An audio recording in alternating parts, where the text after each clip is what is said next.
listening to The Front Porch Show. Some shows are niche shows, talking about specific topics. Others, shows about nothing. This show is the show about everything.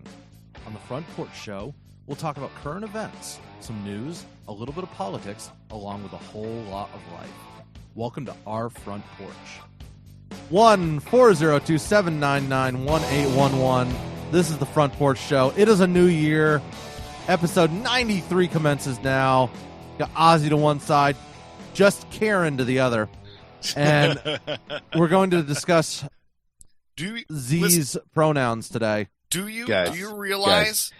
I haven't been on the show since last decade, and now you're going to insult me. Okay, so technically, and I learned this last night.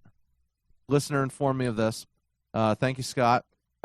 He informed me that this is technically not a new decade yet, because the decade doesn't actually start until 1. But we are in the roaring 20s right now, though. We are in the roaring 20s, which means time for the dapper ladies. And Wait. I don't think it was. It's not a new decade, but it is the 20s, which is a decade. Do you guys realize the contradiction in what you just said? I didn't say it wasn't. So from it either is the 20s or it's not a new decade. It's hold on. So both of your split personalities can go after Aaron. We're gonna talk. I feel like I'm being doubled up on here, guys. Jeff and Karen. That's right. Let me speak to your manager. I'm gonna see if Scott will call in later on and discuss with us the whole decade thing, because it was a very fascinating argument, and I can't argue it as well as he can. That's how you can know if you're talking to Jeff or Karen, is depending on the realtor eyes. It's all of a sudden when they get all big and she starts talking at you. Them realtor eyes. Got them realtor eyes. All right, where are we going with this? It's a new decade. It's a new decade. I mean, we made it, and we're alive. Shut up, Karen. Anyways, where did that come from?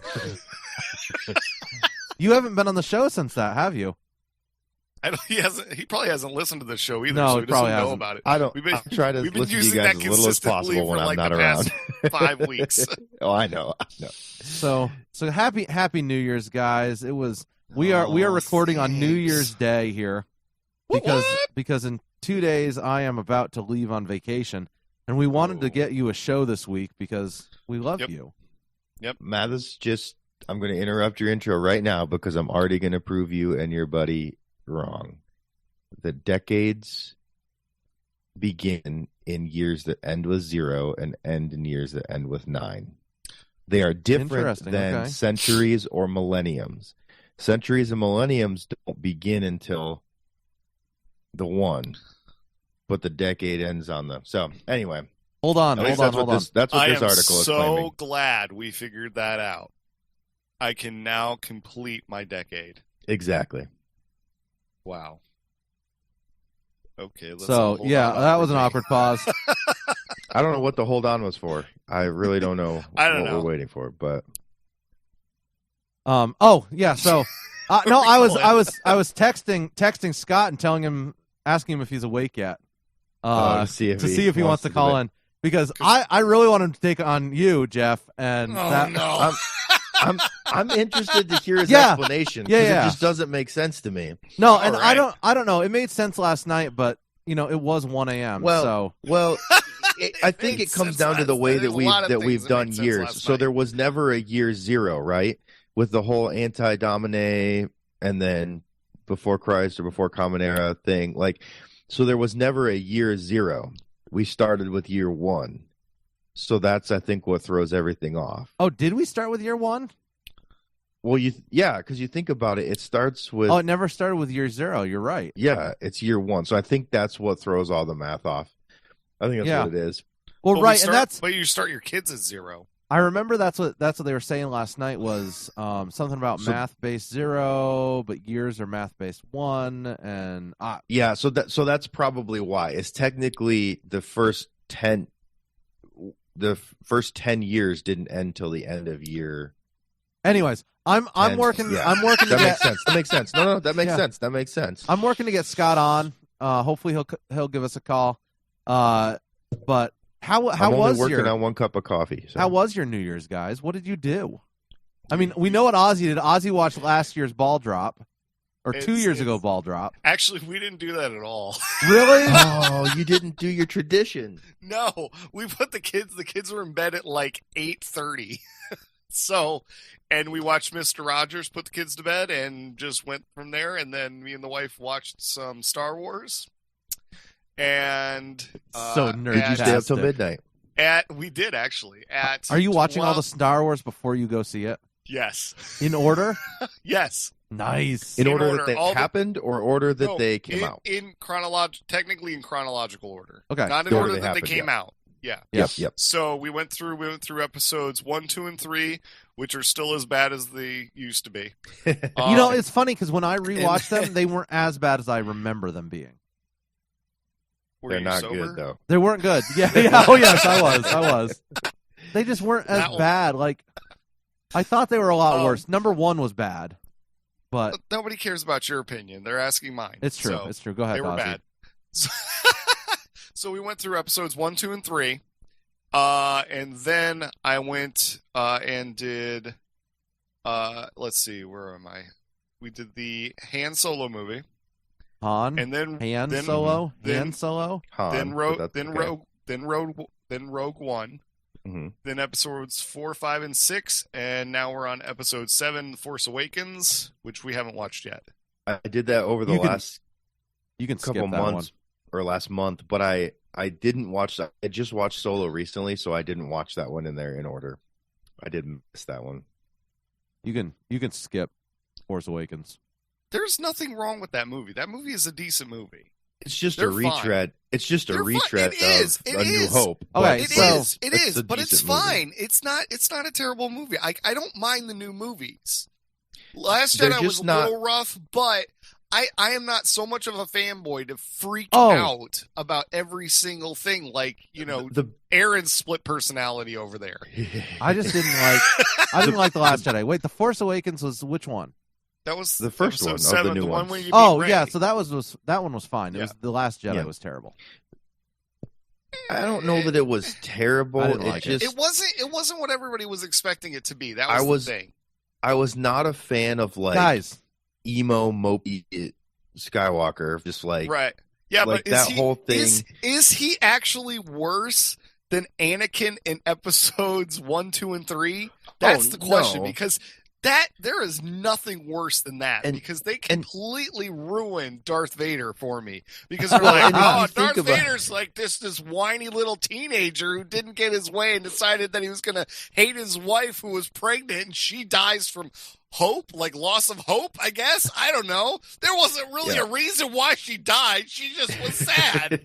She just was like, I'm sad. I can't take care of these kids. Take them, stranger. That's funny. And then Anakin was like, didn't see that Palpatine was lying to him, and was like, oh yeah, by the way, I don't know how to bring people back from the dead. Did like none of this. And then he was like, did like the whole like, Frankenstein's monster off the table, and then was like, "Whoa!" Yeah, it's depressing. It's depressing. Saying. And then you go into Rogue One, and like the last like minute and a half of Rogue One, you're like, oh my gosh, like Darth Vader is so powerful, and you're like, that completely just obliterates episodes 1, 2, and 3, because he should have been like angry just because he was evil.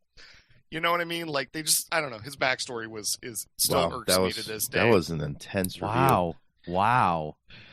I was just gonna say, I hated the whiny like distressed Luke in Return of the Jedi. Yeah. Or not Return of the Jedi, but let's just chip off the old block. The Last Jedi. But then again, in A New Hope, Luke's like, but I was going to go to Tashi Station with my buddy. Did you you realize he was just a whiny teenager at the beginning of the... All right. So what are... Saving the last one, because I think, Aaron, you've seen the last one. I have. One, right? I will not. Okay. I won't give any spoilers. Anyway, so anything from from any of those up to the last originals, one. Yeah. What are the one like catchphrases that everybody remembers? Because we were watching Return of the Jedi last night, and I swear we rewound it like 4 times to just hear the fish dude say, "It's a trap." Yes, that's a good one. That's a good one. Admiral Akbar. Luke, I am your father. Which is not actually that. It's not what he says. Exactly, it's not. But isn't that ironic that that's what everybody always hears and says? That's the what's the name for that effect where you remember the wrong thing? There's a name for that, and I forget what it is. I mean, it's true. I mean, he said, "Luke, I am your mother," which was really weird. Right. That's the new version of the movie as they reworked them. That's Karen's version. What did he say? What did he say? He says, "You killed my father," and he goes, "No, I am your father." That's what he says. There is no Luke part. Yeah, there is no Luke. I got a bad feeling about this, which is in every single movie. Yep. In case anybody has not noticed that. That's a good point. Yep. Yes. Yeah, he works in that. I got a bad feeling about this. Also, that scream is in the movie too. The yeah, the famous that famous scream is in every single movie too. Let's see what else is there. I don't know. What is there? Yeah, I don't know either. That's all the top of my mind. So anyway, now that we've gone down that rabbit hole, yeah. Well, so here's. Do you feel like The Last Jedi? I'll take it. I'll take you. He hasn't seen it. He hasn't seen it.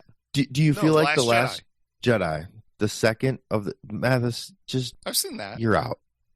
We've all seen The Last Jedi. We haven't seen The Rise of Skywalker. Sorry. Dude, I get confused. All the names run together. Learn your titles, man. Jeez Louise. I felt like The Force Awakens was a retread of A New Hope a little bit. Absolutely. I mean, there's this like kid that no one knows, that doesn't have parents in a desert world, and then they escape, and then they got to blow up a big battle station.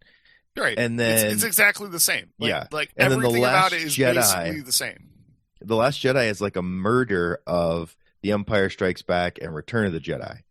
Right. Because you've got the whole like trapped on a base on the ground, but you've got the Vader type character in Ren brings the Luke type character in Rey to Snoke, who is kind of like Palpatine, and they have the like, give in. Oh, I'm going to turn you. I did not see that coming. By the way, I'm not going to lie. Whenever like that all happened. that, yeah. So I felt like that was a retread too. I feel like though this whole thing they're talking about, and I haven't seen Rise of Skywalker, but this whole continuity. No, I haven't seen it, so I don't know what's happening. No, but don't tell me, because you might tell me something that I don't know anyway. I don't know what's happening. I've been avidly avoiding all of this. All I am saying is I feel like the movies, they're talking about them having a continuity issue and trying to fix stuff in the last movie people didn't like about the previous movie and all this stuff. I want to talk continuity. How about episodes 1 to 2 to 3? Jeez Louise. Well, that's what I'm saying. Like, the trouble with all the Star Wars add-ons is they did not have the arc narrative in mind that Marvel had. So Marvel pulled it off, I'm sure, because I don't know if they actually knew where they were going with Iron Man 1. Early on. I did watch stuff for that, and they did not. There's a thing on Disney Plus where you can watch how the Marvel universe kind of came together and stuff. But at some point in the Marvel universe, they said, here's the arc we're going on, and even though we're going to have different directors, you must stick to this main story arc. Yeah. Star Wars, I feel like, had no definitive arc, and then they tried the whole let's have different Lucas directors. Going crazy on everything and going, by the way, I don't like this. I'm going to change this. I don't know. Han shot first, and you're like, no, he didn't. He was like, wait, what? What just happened? Do you know they changed that again? Did they change it again? They changed it again for Disney Plus. So does he shoot first or not shoot first? Per Lucas, no, he does not shoot first, but they shortened the time period between the two shots or some baloney because of Lucas again. Just leave it alone. I hate all the reworks in those old ones where they changed the music. Angry. They changed the music in the cantina. They changed the music in Jabba's palace. Like they change it. They added that the cantina music. Maybe not the kid. They added something in the cantina, but Jabba's palace they changed it. Put that animated song. Alien. Oh my gosh! Painful. Yeah, that is painful. We're putting Aaron to sleep. Look, so in Mos Eisley they added all the extra animated aliens in the background, and that was annoying too. Yeah. They need to. What they need to do is, and apparently fans have done this, and they've come up with reworking and making the originals without edits. And so they've taken out all of this stuff, but you have to get it through like fan websites and other questionable things. But that's what Disney needs to do, is they need to just take and strip everything, strip everything back and just say, hey, you know what? Here's what we did is we improved the sound, we improved the video quality, and that's it. What's funny is that there's probably just as much or more, obviously, computer graphics in like the Avengers movies, Marvel, and the new Star Wars. Notice it. But because the technology has improved, you don't notice it. It was so awful in those late 90s, early 2000s Star Wars. That's not even why. It's not even because of the computer graphics were so bad. It's just they were so prevalent, and you could blatantly see where they used it because they used them so much. Yeah, because it was like the angles of the camera were wrong, like the shots that they were doing were wrong, and you're just like, it's not possible for you to get that shot because and all of a sudden you're using it all the time, and all of a sudden you're like, you know what I mean? Like you knew all of it was fake and none of it was practical. It wasn't like we were watching Ant-Man the other day, and he's like running through a pipe in an Ant-Man, and like that's all 100% computer graphics, but it looks real compared to those Star Wars. So, but they're also mixing it with actual practical effects. Yes. And so you're not able to determine, okay, what is actually fake and what's not, because the practical effects complement everything else that's happening. But you're right, technology has come a long way, though. The original, like, I feel like the graphics, like, they're old, but the graphics in the original Star Wars to me are great. Better than those 1, 2, and 3. Yeah, they're great because of the way they did them. Yes. Yeah, they're believable. And that's why I liked Rogue One so much, is because you knew that a lot of it was CG, but they kept all of it feeling like the original went the old school, yeah. So and they've done that with the new ones. They've done that with 7 and 8. Yes. I feel like they've gone back to that true feel. Yeah. So I'll throw this thought out, because someone said this the other day, and I think I agree with it. The best thing Star Wars has done since the original Star Wars, Rogue One. I would say yes. What do you think? Yes. That's where I'm at. I think honestly, Rogue One, I would have to say, and then The Mandalorian is in there with it too. Oh, those two things. Oh, those I don't know. two things. We can't talk about The Mandalorian because I know people haven't seen it. Yeah, and it is so. We won't good. give any spoilers, but it is good. So good. I thought the new one was pretty true to the feel as well. What are we talking about? The new one that you haven't seen, Rise of Skywalker. Rise of Skywalker. I thought it was. I thought it heralded back to the old days. Good. Well, if you're talking graphics wise, all 3 of the new ones then have done that. Like, yes, they did really well. Like the ships are great. Like the technology is storylines have been weird. I feel like of the 2, again, The Force Awakens was a retread, but the Last Jedi, they were like the weird like feminism thing going on with that admiral and like just trust me. What was with the stupid casino scene?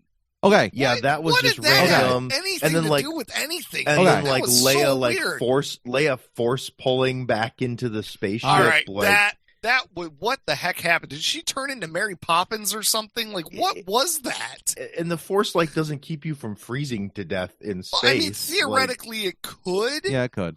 But like the thing that I had a problem with is you never saw Leia use the Force once, and all of a sudden it's like, oh, by the way, I can survive in the she has in the vacuum in the I know, but she's never trained with it, and they've never showed it to you. And all of a sudden, it's like, oh yeah, by the way, the Force is going to bring her back. I thought it was a fitting tribute for Carrie Fisher to die that way. To be perfectly honest, and I was like, oh wow, that's how they're going to kill her. Wow, that's pretty dramatic. I thought so too. Yeah, especially with the way they killed Han Solo. Han Solo. Okay, so my biggest frustration with The Last Jedi is that whole casino thing, and when they spend at least 40 minutes to crush it all. They spend 40 minutes right flying to this place, and nothing happens. Yes, it absolutely had literally nothing to do with the story. No, it was they got terrible. They got a hacker guy. Yeah, but that's it. And it didn't. It didn't pan out. It never worked. They picked him up from the Narcos movie, and it didn't work. And it didn't work. It was bad. It was like not Narcos, I understand. I understand when a book does that. Complete waste of time. I understand when a book does that to pad the pages. That should have been. They take you off on this tangent of, we went here, we went here, we went here, and it didn't work. I get that, but you don't spend a quarter of the book doing that. That cut should have been left on the table. It shouldn't have been in it. I mean, they could have made that like a 10-minute segment, and it would have been fine. I get putting stuff in that didn't work, but you're right. It was not essential at all. Yeah, it didn't really move the story forward. Endgame starts with them pulling something off that doesn't work. But it sets up the rest of the movie. Yes. So again, it was either Reese or Scott who brought this up, friends of mine who I went to see the last movie with. And they said that in Last Jedi, that whole bit where they're flying off to the casino planet. Yeah, whatever that's planet, called. Whatever that is. The New Orleans in the sky or something. Las Vegas, I don't know. When they're flying off there, it harkens back to the second Elvis wound up. the second of the original trilogy. Where they go to Cloud City? Yes. For help? Yes. Yeah. And they said basically it is a bit of a repeat, but it's filmed in the same manner. It's more of a personal story than the second time around I watched it. I got that feeling, but the Cloud City thing had purpose because that's where Vader ends up getting Han Solo. It's also where we picked up Lando and giving him to Boba Fett, and Lando comes from. But maybe they're setting it up for future movies where this. It's Boba Fett, by the way, not Boba Fett. No, okay. So you want to come at wrong. me, bro? You say Han wrong, and I say Boba Fett wrong. As we found out, he wasn't a true Mandalorian, so it doesn't really matter. Oh, you just gave away a. Shut up, Jeff! No, that is not a giveaway to the movie. Shut up, Karen. That is not a giveaway to the show. Shut up, Karen. Dude, The Mandalorian is amazing, though. Like, if you have not watched watch that because it's freaking amazing. I just don't want to see this. My biggest issue is I don't want to see this little baby Yoda thing. Dude, that seems idiot. weird. Well, yeah. I don't know. It just seems weird. It is so good. You just gave away. Talk about giving stuff away. Jeez Louise. Okay. If anyone has, give anything away. If anything, Ozzy, if you have not seen Baby Yoda memes, and the memes, the memes, you aren't watching amazing. Movies. If you have no idea about Baby Yoda, I mean, it is excellent. It's excellent. Like The Mandalorian, and they have announced they are doing season 2 for The Mandalorian. So there will be at least a season 2, which I can't see why there wouldn't be. Oh, it is the way. In theaters, did you? Wow. I saw the preview for the new Wonder Woman, which looks good. Oh, I didn't know that was. Yeah, it is. I want to see. I want to see the new. Another one. I want to see the new Jumanji because they are hilarious. That was pretty funny. It was pretty good. I've seen the first one. I haven't seen the second one, and I want to see the second one because the previews looked a riot. But the other preview I saw was Rod. What was it? Cats. Oh, Black Widow. Ooh, that was really good. Not Cats. Oh, Black Widow. No. And the other one I can't wait to see. I cannot wait to see is 1917. Yes. And Tombstone, if he would come back on the show and talk about it, I guess he was on last week and we forgot to talk about it. He got into a pre-screening of that. And got to watch it. Yeah. Mm-hmm. Man. So hopefully we can get a review from him before the movie comes out and he can, give us all the plot lines and tell us, all the spoilers. Essentially, the Allies win. You just ruined it for everyone. Jeff. Shut up, Karen. End on the 11th hour of the 11th day of the 11th month. Listen to him. He's doing his history flex. # spoiler alert. Next, he's going to tell us how the U.S. Indianapolis went down. Sharks, man. Sharks. Sharknado.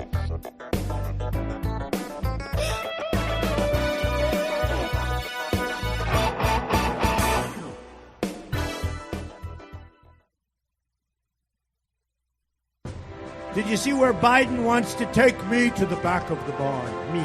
Some things in life you could really love doing. I don't wear a toupee. It's my hair. I really am very smart. I am a young, vibrant man. The time for empty talk is over.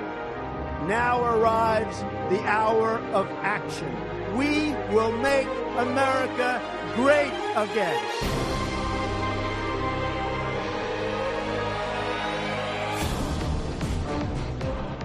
Guys, the government strikes again, and they are saving us. Saving us from ourselves. I thought you meant drone strikes. I mean, we can talk about that too, but... Oh, boy. I mean, drone strikes are up, but, you know... anyways. Guys, the federal smoking age is now, 21? When does that take effect? I believe that was last night at midnight. Beginning of the year. Somebody got smoked in that bill. And it was the American people because it was a $1.4 trillion spending bill that I got snuck in. You know on. why? It's because the government is so addicted. That's why. But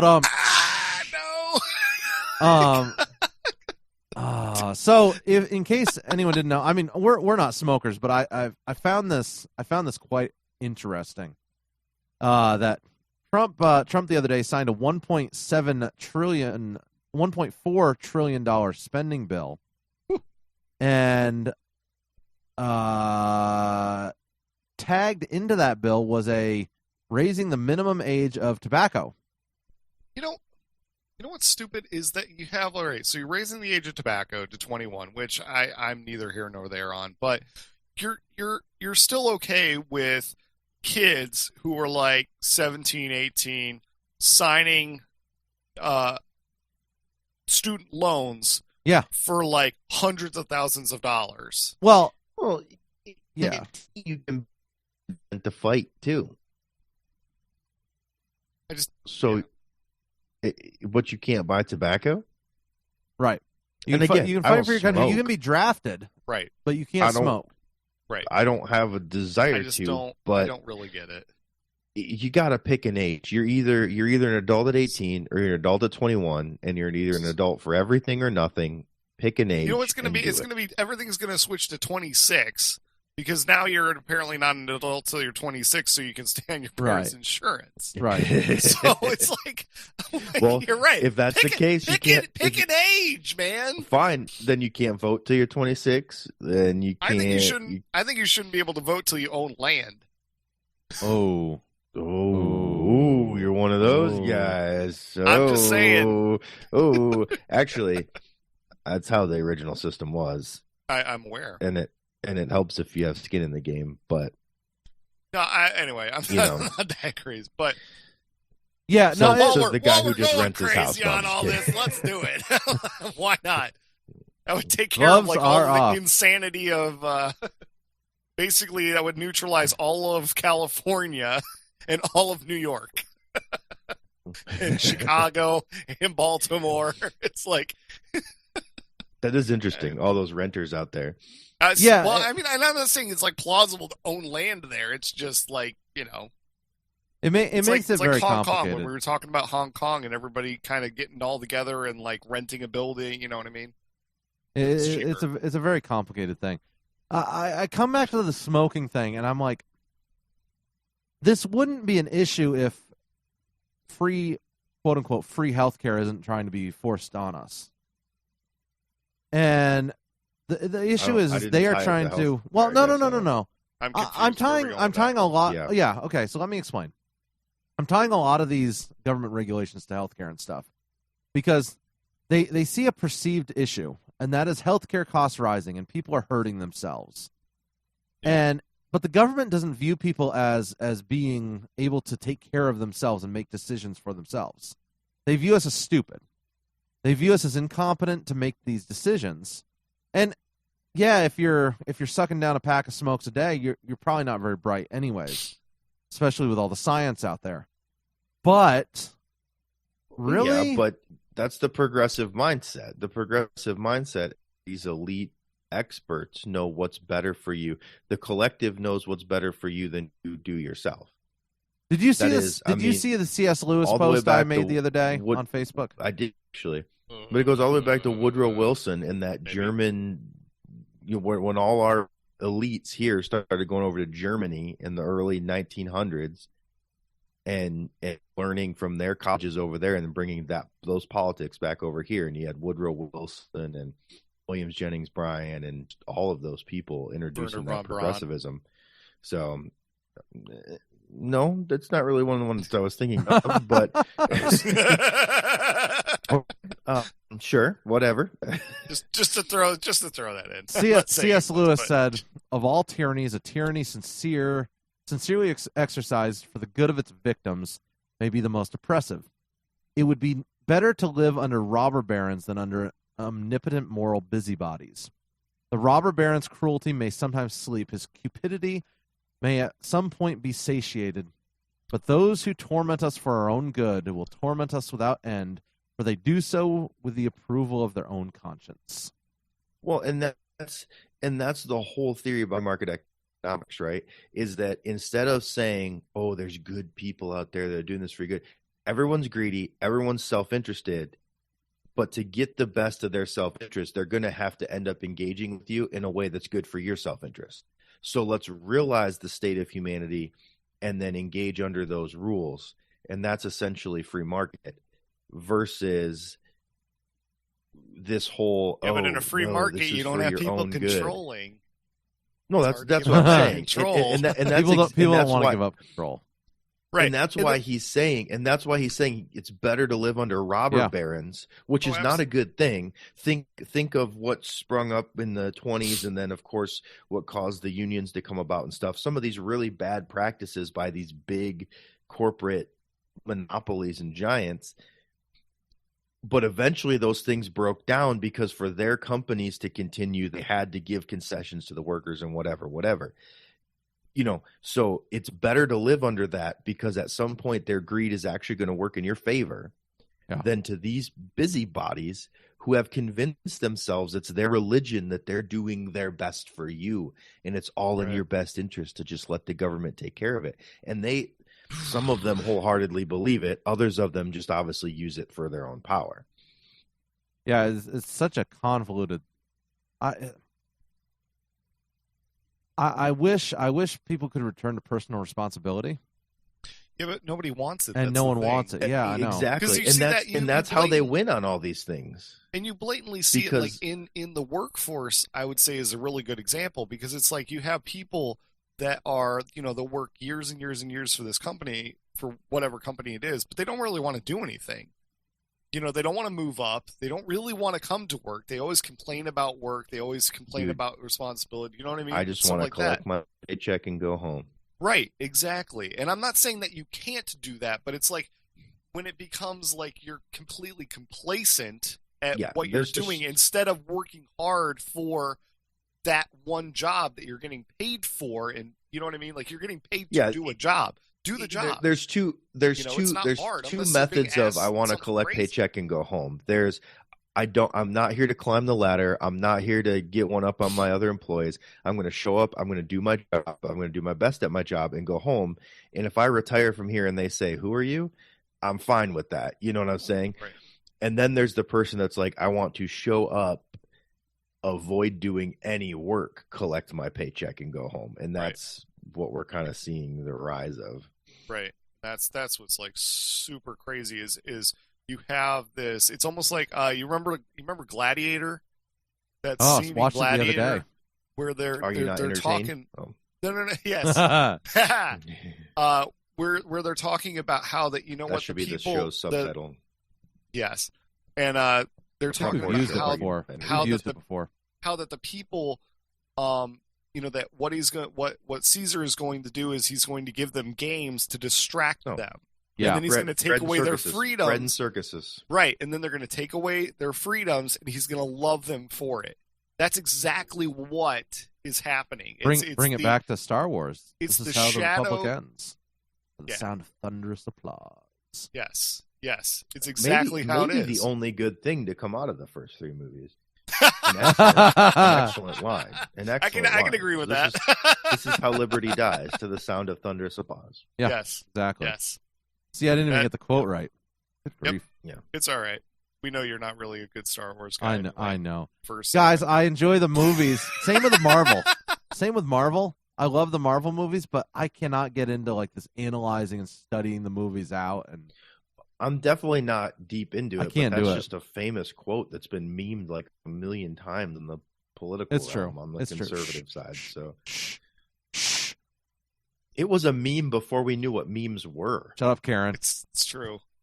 I have to agree with him. I know it's true. I don't want to hear this. Dang it! Don't want to hear this, guys.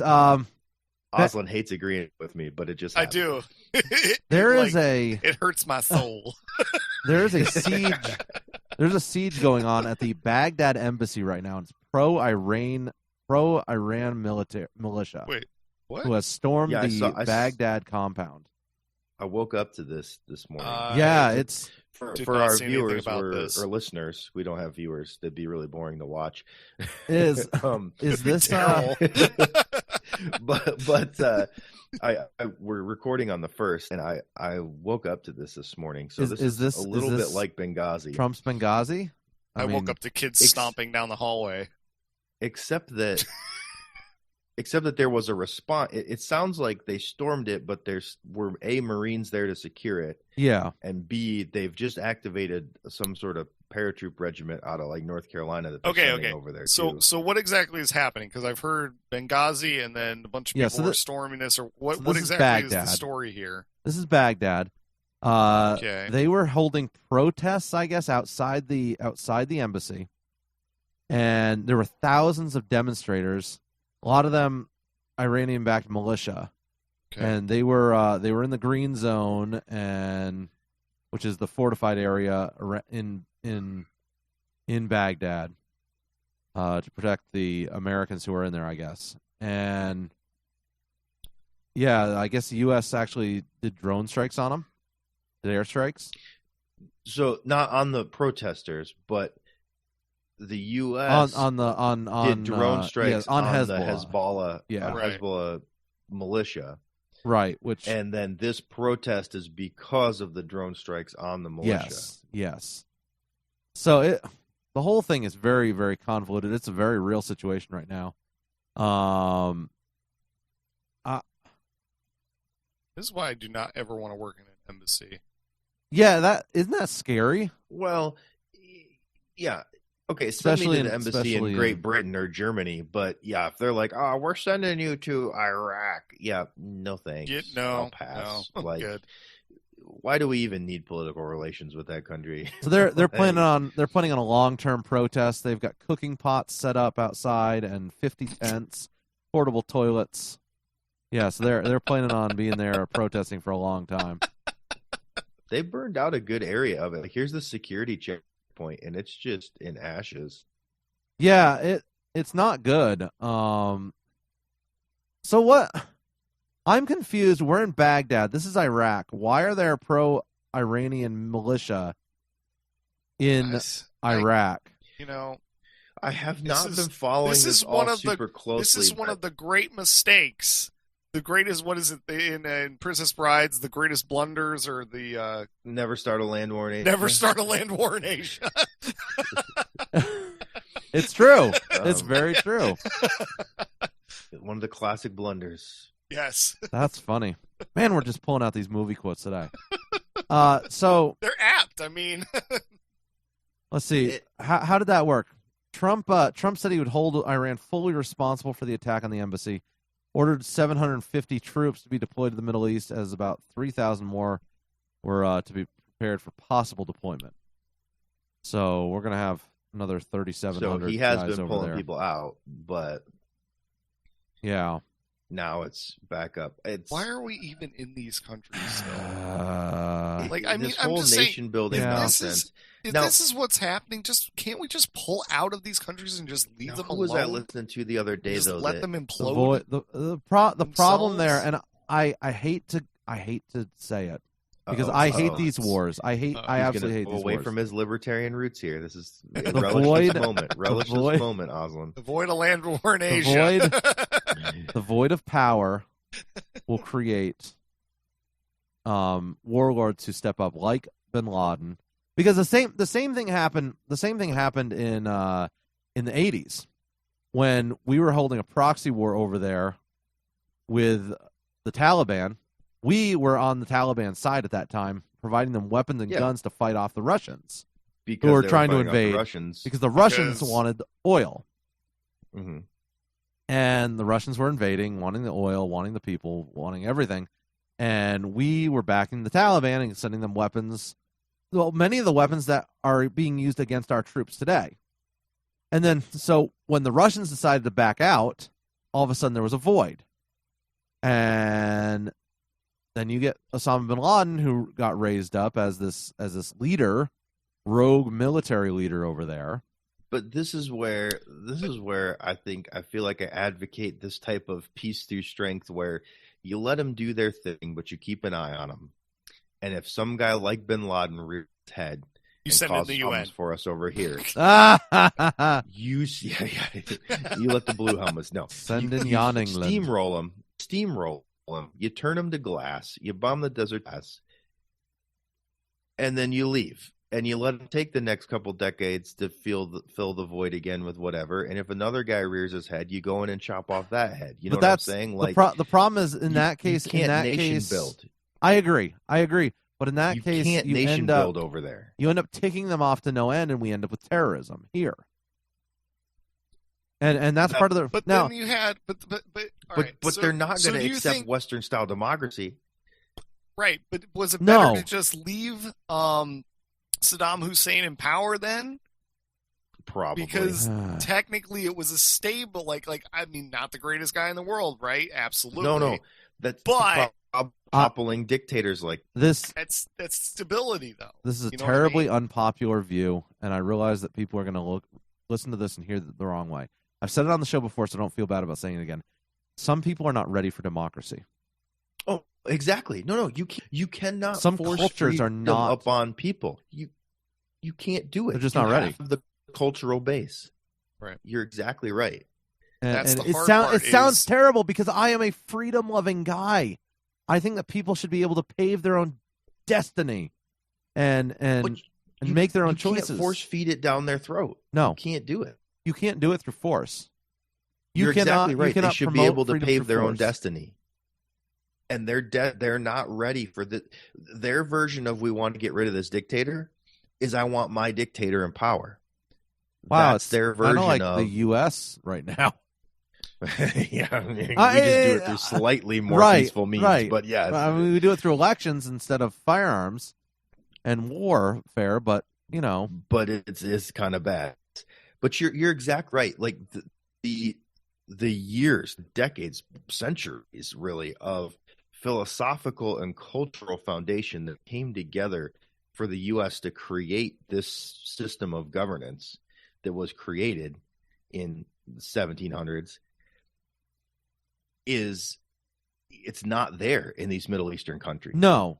And you can't go from tribalism and warlords to Jeffersonian democracy overnight. It does not work. It's not possible. And there are some cultures that do not want to accept that anyways. They don't want that type of organized government. And that I'm okay with that. I think people can function that way. Choice. That's their choice. Then let's not force it down their throat. Exactly. I mean, it really boils down to that. That's created more so that's where when you're in just war theory and stuff like that, yes, these people were being oppressed. Yes, these may have even been wanting to throw off a dictator. But you have got to look at the revolution going on and say, is it an American revolution or a French revolution? Is it a revolution built on bloodlust and let's just chop off heads and get rid of the ruling power and put another one in? Or is it a revolution built on philosophies and principles that are grounded in individual freedom. And if it's not, and that rarely happens, then it may not be the best thing to go assist that revolution. A good and comparison. That sounds terrible, but a good comparison. No need to lose your head over things. A good let them eat cake. That was Marie Antoinette may have said that. Yes. No need to lose your head. No. Things she might have said. No, a good comparison to the U.S. was the whole protest over the 1%. The issue wasn't they wanted to get rid of the 1%. The issue was they didn't like who was in the 1%, and they wanted to replace it with themselves. Yeah, their own 1%. Yeah. Their own 1%. And, I mean, Bernie. Look at Bernie. Bernie screams about the 1%, but yet he is the 1%. Oh, I hate that. And you're sitting there going, what in the world? I do, obviously, housing inspections. Oh, but he would be willing to give more in taxes. And I'm driving through this very, very posh neighborhood. As long as he didn't lose all of his money, yeah. I see this like 10,000 square foot home, huge, massive place, absolutely what are you doing beautiful. Driving by my house? I know. Sorry, Jeff. Yeah. I was looking for the rods of God button. And so I'm driving past this house, and there's a Bernie flag out in front. And I'm like, how? How can you advocate for that? Do they? And my other thought is maybe they know. Maybe these people are woke enough, if I can use the term correctly. Maybe they are woke enough to realize that they're not going to be affected by this, and only the middle class and poor people are going to get screwed. Yeah. Like, are they that smart? And maybe they are. Like, I think I don't know. I mean, or is it just the feel good? They know he can't get elected, so they feel good about themselves for voting or for wanting to vote that way. No, I think you've got different levels. You've got the people that are in on the game and know they won't be affected. You've got the people that are so woke that they literally would vote a 90% tax on themselves, which is funny because there's a line where you can pay extra taxes and you don't have to file a return to get your money back. Exactly. You can leave your overpaid taxes with the government if they won't do that. So those people you can also leave them with me. It's about equity, Jeff. It's about equity. Exactly. It's not fair. If you want to level the playing field, you can send some of your 1% money my way. I will gladly take it. That's a P.O. box. No. But then PayPal at thefrontporchshow.com. You've got, like I said, you've got the people that are in on it that won't be affected, the people that don't care if they're affected, and then you've just got the true believers. I think also that I don't know. It's really weird. And you've got the virtue signalers that know he can't win. You've probably got all three in there. It's funny. So another interesting thing is the number of Yang and Buttigieg flags I've seen over in Iowa, because I mean it's caucus season right now over in Iowa, and I've seen a lot of not so many Biden, not so many Warren, but I've seen a lot of Yang and I've seen a lot of Buttigieg, which is very interesting, and that I think is very curious. Well, I think it's because you have guys like Buttigieg playing the moderate to all the insanity. Like when Biden first announced, he came out like he was going to play the old school Democrat moderate. And had he done that, he would probably be winning, I feel like. Well, if he wasn't insulting all the poor kids. Yeah, if he wasn't also just going through, who knows, like he's just too old. His body and his mind are just breaking down. That's not an insult. No, that's just the man is old. He's lit a long career in politics. It's time for him to retire, but he won't do it. No, that's true. That's true. But he gave up early on the moderate thing and dove all in on the insanity. And now you've got guys like Buttigieg. You know, he doesn't throw his homosexuality in your face. He's not super effeminate. He's not like only running on that. He's trying to play the like, I'm an everyday middle class American and I just happen to be married to a dude. Well, he's also playing the church crowd up too. And he's playing the church crowd with that all evangelical vote. Yeah, instead of completely saying church people are evil, he's playing the brand of like, oh no, the gospel's actually cool with my marriage. Like, he's playing that whole wishy-washy middle ground, and it's appealing to a lot of people, unfortunately. Yeah. No, you're without a doubt. If you were to make a guess right now, who's going to be the Democratic candidate? Oh my goodness. I don't know. I've heard Biden. Warren. Can I hedge my answer? But what do you mean hedge? I don't even know. Whoever is the second choice for the majority of Iowans will end up being the candidate. Ooh. Michelle Obama. Because from the analysis I've heard, because the caucus stuff is weird over there. How you caucus and you go into the caucuses, and when you're doing the votes, you actually have to like break up into your groups and look around the room and see there's more people in this guy's group and this guy's group. It's very parliamentary. Public. It's very public and parliamentary. And what ends up happening, it's been explained in some stuff I've listened to about the process, is as you start looking around the room, there's kind of like two waves of it. And so as the first wave is going on and you see that your number one person isn't going to win, you want to kind of go into round two, you're like, okay, who's my number two? Like if my number one can't win, who's my number two?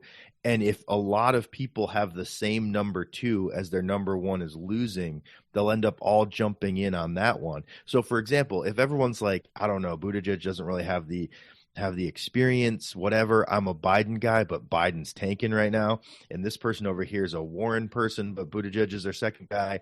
And this guy's a, Tulsi or whoever, but their second person is Buttigieg. What could end up happening is they all end up going for their number two because the number ones aren't winning. And then whoever wins Iowa is going to come out of there screaming like again, it really sets the tone for the who rest do of the you races. think has the best chance? I mean, I know you don't want to give a.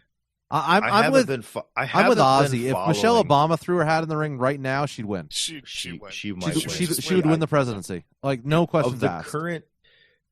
Of the current declared candidates, man, I don't know. It's ridiculously hard to I tell. haven't been following their poll numbers that closely lately. I would have said Biden, but I think he's out. He's done. Yeah, he's done. I think he's. I think Warren's done. I think Warren's done. I think they think she's too old. I haven't seen or heard her much in the last couple months.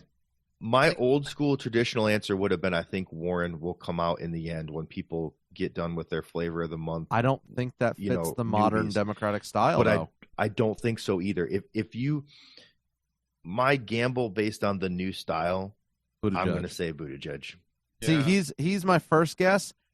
I think that Yang Tulsi could Yang's not could gonna do it. Pull anything out. So Yang has been going up in the polls. I am on his mailing list. For research purposes, I get all his tombstone. I get all his press releases. Okay. We should put Tombstone on that too. We should. I mean, he probably already is 3 times. He is. I mean, we've all signed him up for it. I think if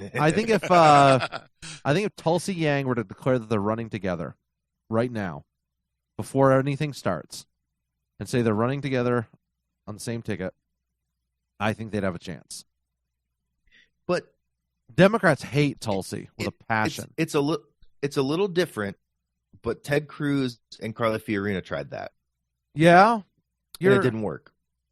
But I think they were different enough to where they tried that game of let's beat Trump by declaring together, because usually you wait till you're the presumptive nominee at least to pick a running mate.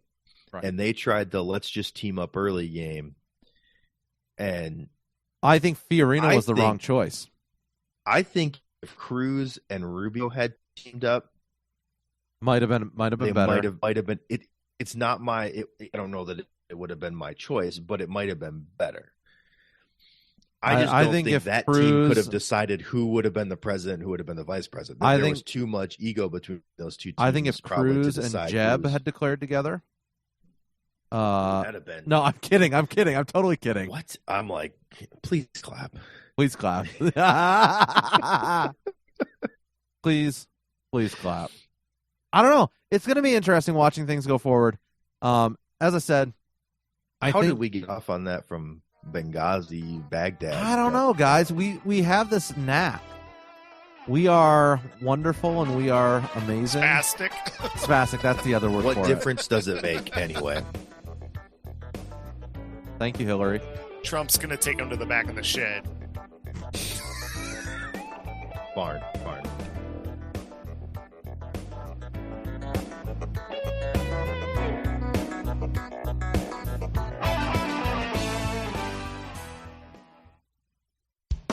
Must have been a bad batch around here because Floyd counties went crazy in the last 4 days. When I finally got down here to the house to look to see what happened, the door was standing wide open. It looked like he was packing up for a yard sale when he come out. He was lying, throwing his hands, saying stuff like, I didn't do it, you know how roads do, and blaming on everybody else. He did pull a gun on me when I got back around the house because I guess he thought I was upset with him. Who steals a cheese grater? He's got the words, Lysol. He stole an empty bottle of spray. What got me the most was my soap. He stole my soap. Who steals soap? Wow. That was not the intro I wanted, but it was good. I mean... Yeah, that's not what you promised. That wasn't the promised intro. My fat fingers just hit the wrong button. That's the problem with touchscreens, guys. That is the issue with touchscreens. Guys, every once in a while on the show we introduce a new segment, Do we? We do something that we're gonna try, and sometimes it works, sometimes it doesn't. Happy New Year! But here's your new segment for the year. I stumbled across one new segment a year. I stumbled across a 1984 edition of Trivial Pursuit. Awesome. The expansion pack, guys. Oh. So except for Mathis, it was before we were all born, but he was there and remembers all these events. So I do. Well. Yeah, but the Berlin Wall's not going to be part of this. This was 2 years before I was born, Jeff. I realize I'm old. But so was the Berlin Wall, and you remember that one. So that wasn't before I was born, Jeff. Oh, whatever. The timeline's messing with you. Guys, so we're gonna work through some of these questions. I don't even know what the titles are. I think that's general entertainment history. AL. What's AL? Categories? Yeah, what's AL? I don't know what AL is. What's SM? American Legion. Google this. American literature. Oh, American literature. That's good. Which doesn't make sense because the question is not American. Well, I'm SN guessing, and SL. List of Trivial Pursuit. What are all the categories? I don't know. The categories of Trivial Pursuit. I'm looking here. I would like SN for 300 Trebek. People and places, arts and entertainment, history, science and nature, sports and leisure, and wild card. Sports and Does leisure. that fit? Does that fit them? I don't know what wild card would be. No, but because okay. there's no SL AL. is- There's no AL. There is an AL. AL. Oh, yeah. Well, no, on this list that I just read, there's not an AL, so I don't know. Well, it doesn't matter. So, gentlemen, for this game, you have 3 options. Okay, we're doing this all on the fly. You have 6 options. You can choose G, you can choose E, you can choose H, you can choose AL. You probably need to write these down so you know what you're picking. Whatever. SN or SL. Or you can say... I have Or you can say pick a SNL? random one. No, you can't. This is not Saturday Night Live.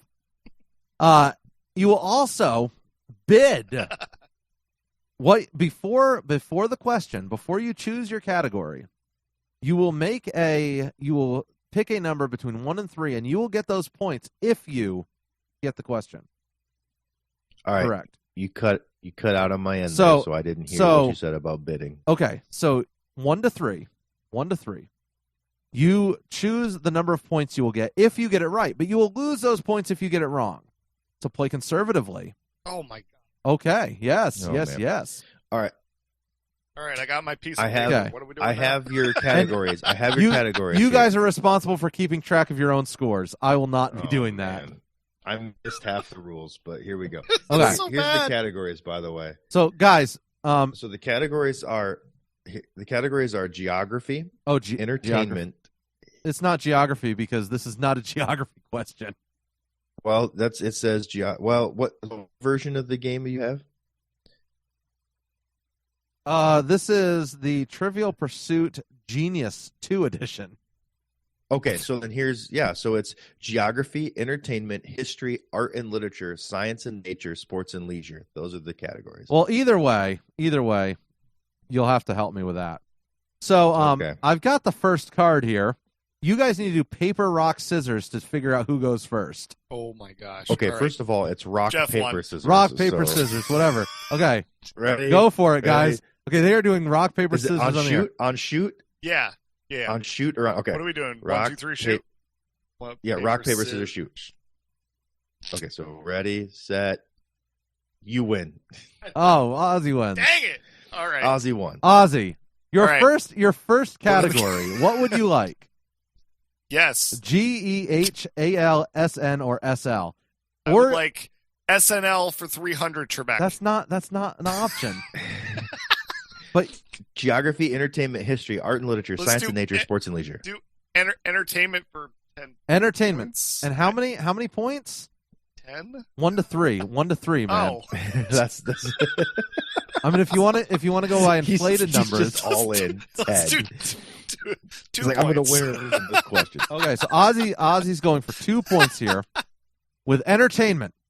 What Walt Disney creation celebrated his 50th birthday in 1984? I told you this is the 1984 edition.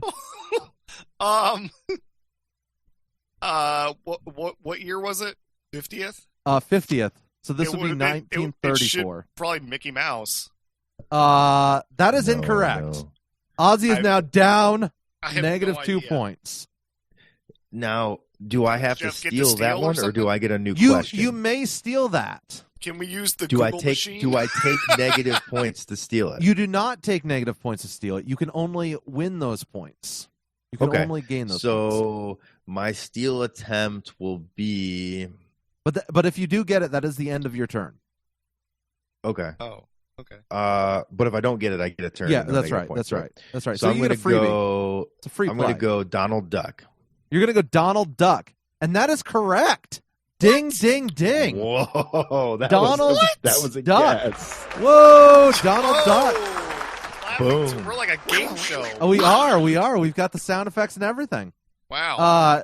That's incredible. Wait, so it's Jeff's point again, or Jeff's turn again, or is it my No, turn? it should again? still be my I'm turn. Is it so still your turn? confused It's on still how your this turn works. then. Yes. Right. I was You going to should say be able to I steal, shouldn't right? get penalized. I said that for wrong. stealing. Yeah. I Yes. said that wrong. I'm sorry. You lose your turn, sucker. So you now have 2 This was points, brutal Jeff. back in '84. Yeah, keeping score. I'm keeping score here. Okay, good. I'm glad someone is. Okay, Jeff, you now get the options to pick one of these categories, and then tell me Well, how many points. Oh man, it's probably dumb to pick history in 1984. Berlin Wall. Let's go history for 1 point. Oh, dude, History don't do for history. 1 point. History's bad. History's bad. Jeff, who was the 4th Prime Minister of Israel?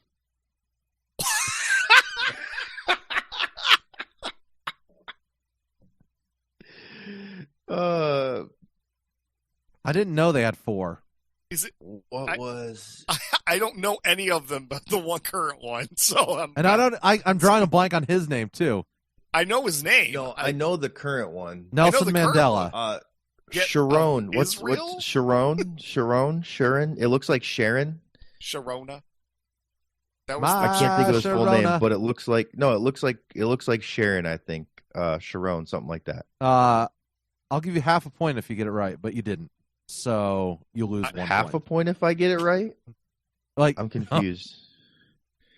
you're even close. No, because you didn't even get the name right. All right, I'm going. it's- Okay, well then I'm not right. I'm so going it's wrong. Wait, I can steal, Yeah, right? you can steal. You Yeah, can steal. yeah. You can steal. Is it Netanyahu? No, Whatever his name is. no, it is not. That's it is, the only one I know. So it is Golda Meir. oh, Golda obviously. Meir. Oh, duh. I honestly didn't know Israel had more than one. Yes. More than like Well, they don't. 5. Yeah, it was very bizarre. All right. Ozzy. Oh my gosh. It is your turn. Are we doing 5 questions, or what are we doing for this? All right. I want entertainment for 1 point. Entertainment for 1 point. All right. That way I won't break even. What Philharmonic Orchestra was Hebert von Karajan appointed the music director of in 1954? I would say the Philadelphia Philharmonic. That is wrong. It is the Berlin. What? Oh! Supposed to say it. I guess Berlin. You can't do that, Jeff. Well, you just screwed up my chance to steal.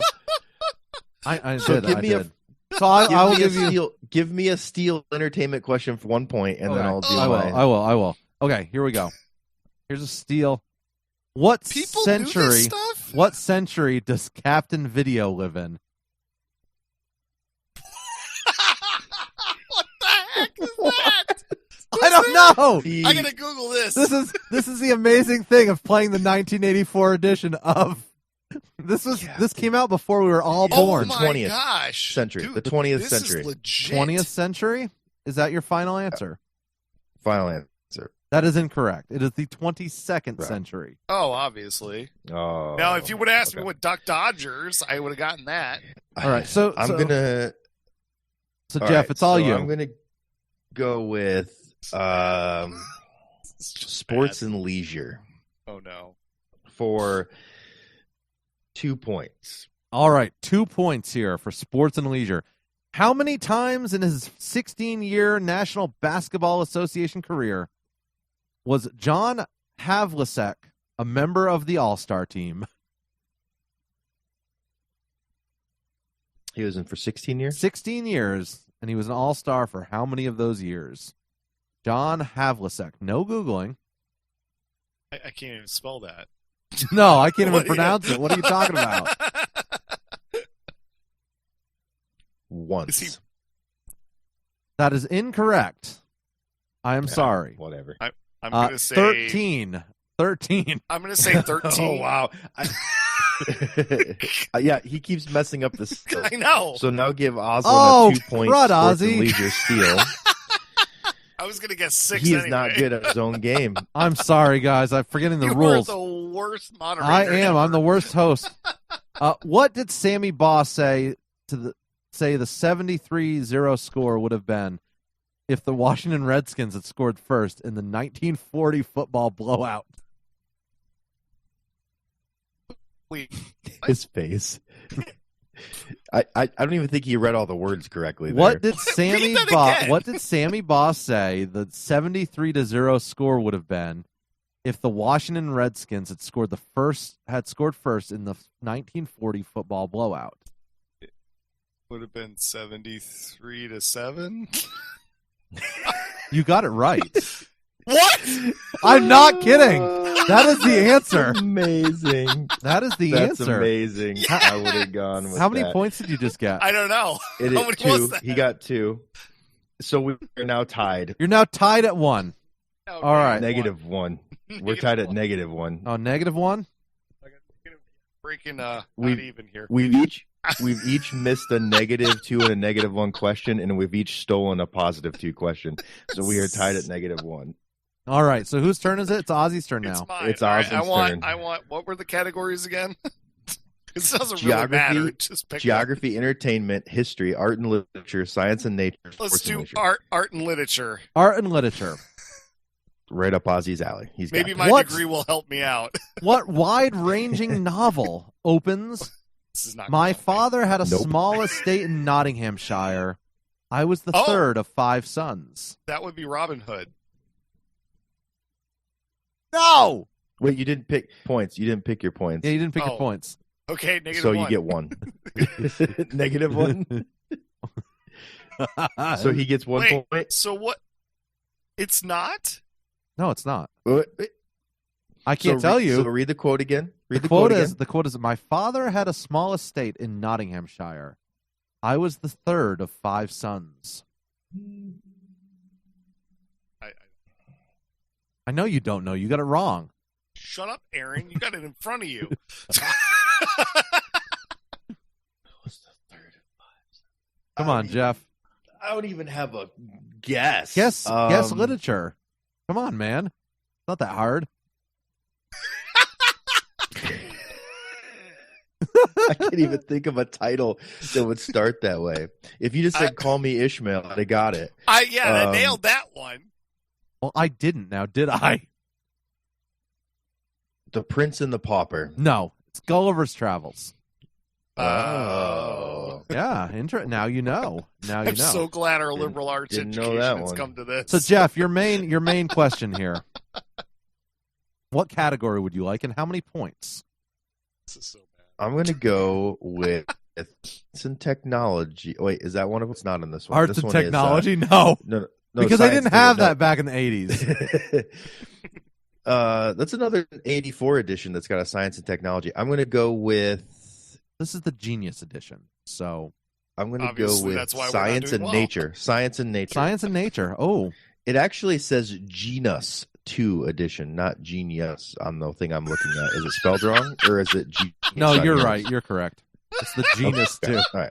I can't read Okay. properly, apparently. So it's definitely not for him. Okay. No, that is correct. So you Genius. would All right, like the science and nature. for 2 points. This is for 2 points. Are a rabbit's eyes open at birth? I actually know this one. So keep your mouth shut until No. it's your turn. No. Jeff, that is incorrect. I'm sorry. Ozzy, Well, we know what Oslin's you may answer now is. steal. I'm going to go with no. I mean, yes. Wait, what? His first answer was no. Yes would be correct. So you guys Ooh, are all that's back a at tough 0, swing. right? I'm at 0. No. So I'm breaking I even am right now. at -1. I'm -3. Yeah, and I'm at 0. I was at -1. And then Oh wait, I gave Oslin 1. No, he got -1 there, so then he's Right. -4, I'm and at 0. Oslin's at 0. So Yeah, we I'm will at we will do 0. one more round here. Okay. One more round.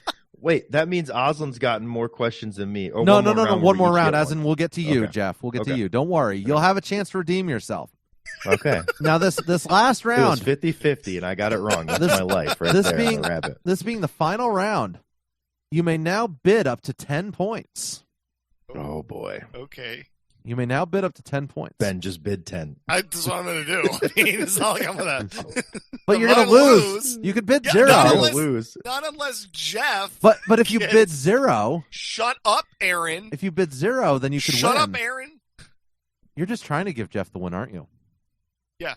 I'm going to Oh. go with 10 for... Oh, my God. what were the categories again? The don't know. Genus edition: geography, entertainment, history, arts and literature, science and nature, sports and leisure. Let's do a science and nature one, because I actually knew the answer Got to that one right. Okay, so science and nature. It's going to be something really bizarre. What explosive do you get by mixing charcoal, sulfur, and saltpeter? Oh, I know. It's gunpowder, isn't it? It Give is. Give me your point. Give your points. I get 10 points. Yeah, I No, guess- you don't get 10. He didn't Yes, give a I point do. value again. Yeah, yes, he did. I He said did. I 10. said Okay, 10 points. he did say he was He going to said go 10 10. points. I Yeah, did he 10 did. points. Did And 10 do you points. know- Dang do you it. know why He I got know this? that question. He got Are you that ready? question. That question. Do you know why I know this? No. Is because of Star Trek. Really? The Boy, episode that's with the even Gorn, weirder. Kirk makes gunpowder That was funny, easy. out of yeah. the That raw was materials. Easy. Well, That was a it's super easy impossible question. for me to win, but But would you like let's your give it a final shot. question? Yes, give me Okay. my final question. What would you I'm like? going to go 10 points as well, Okay. just because. So I could win by 20 here. So you could win by 23, Good. actually. That's amazing. Yeah. And I'm going to go with entertainment. Entertainment. No. Okay. No, I'm going to go back to science and nature. That seems to be the one we've at least known a couple Apparently. on. Taking the easy way out, I guess. Here we go. Oh my goodness. What is the international radio code for the word word for the letter P? Pop. Excuse me. Say that one more time. Papa. That is correct. For 10 points. Boom. Wow, At least that one was I knew. That was All right. solid. That was one I knew. Jeff, second place. First Ozzy, loser. Second place, 7 points. Ozzy, our hats are off to you as the winner. How many points was that? I got Osland gets 10. 10 points. His Ozzy, final question. 10 points. 10 points. That's amazing. And how many do you have, Jeff? 7. 7. So we will pick this up at a later date. I think that was fairly successful and fairly fun and educational. Now the audience knows how to make gunpowder and that rabbits are born with their eyes open. That's all I learned, guys. And that Gulliver's Travel has a very wordy first line. yes, it does. Oh, man. There we go, guys. We'll be right back.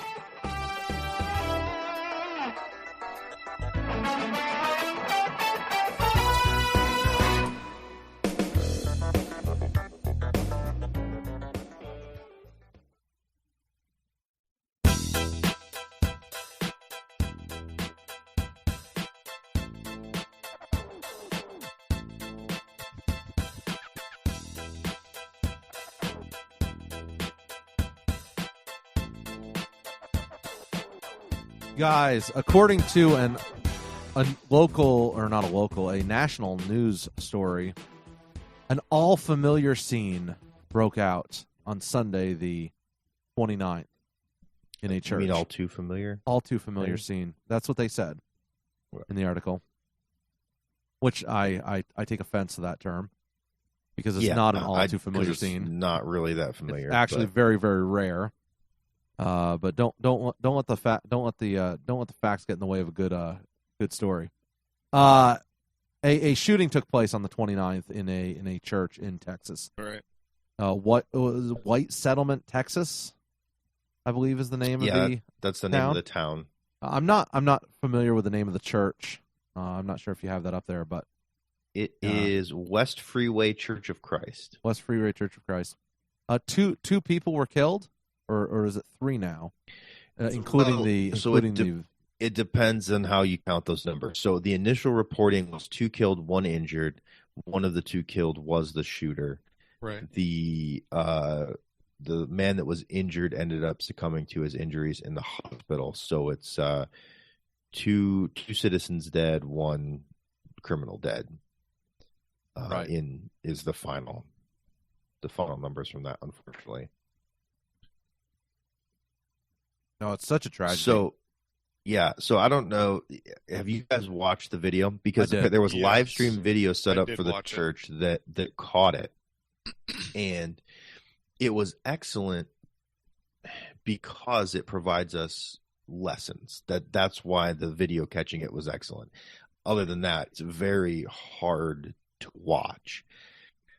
I actually follow some different YouTube channels that are self-defense oriented, and they use a lot of videos, usually security cam footage of different crimes that have happened, and they're not all shooting. Some of them deal with no weapons really involved at all, or the one guy had a knife and the people actually comply, and that's a valid strategy in certain situations. And so this is probably one of even the tougher videos I've seen, even following some of those channels, those self-defense channels.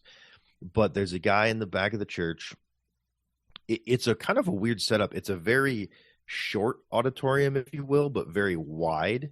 So there's a good 4+ rows of pews, but they're not very deep. And there's a guy off to the side, kind of sitting toward the back, and he does look very out of place. He's in big baggy clothes, has some sort of hood over his head. Apparently he had a fake beard on from the story I'm reading. Which I'm just seeing that. Yeah, I didn't realize he had a fake beard on.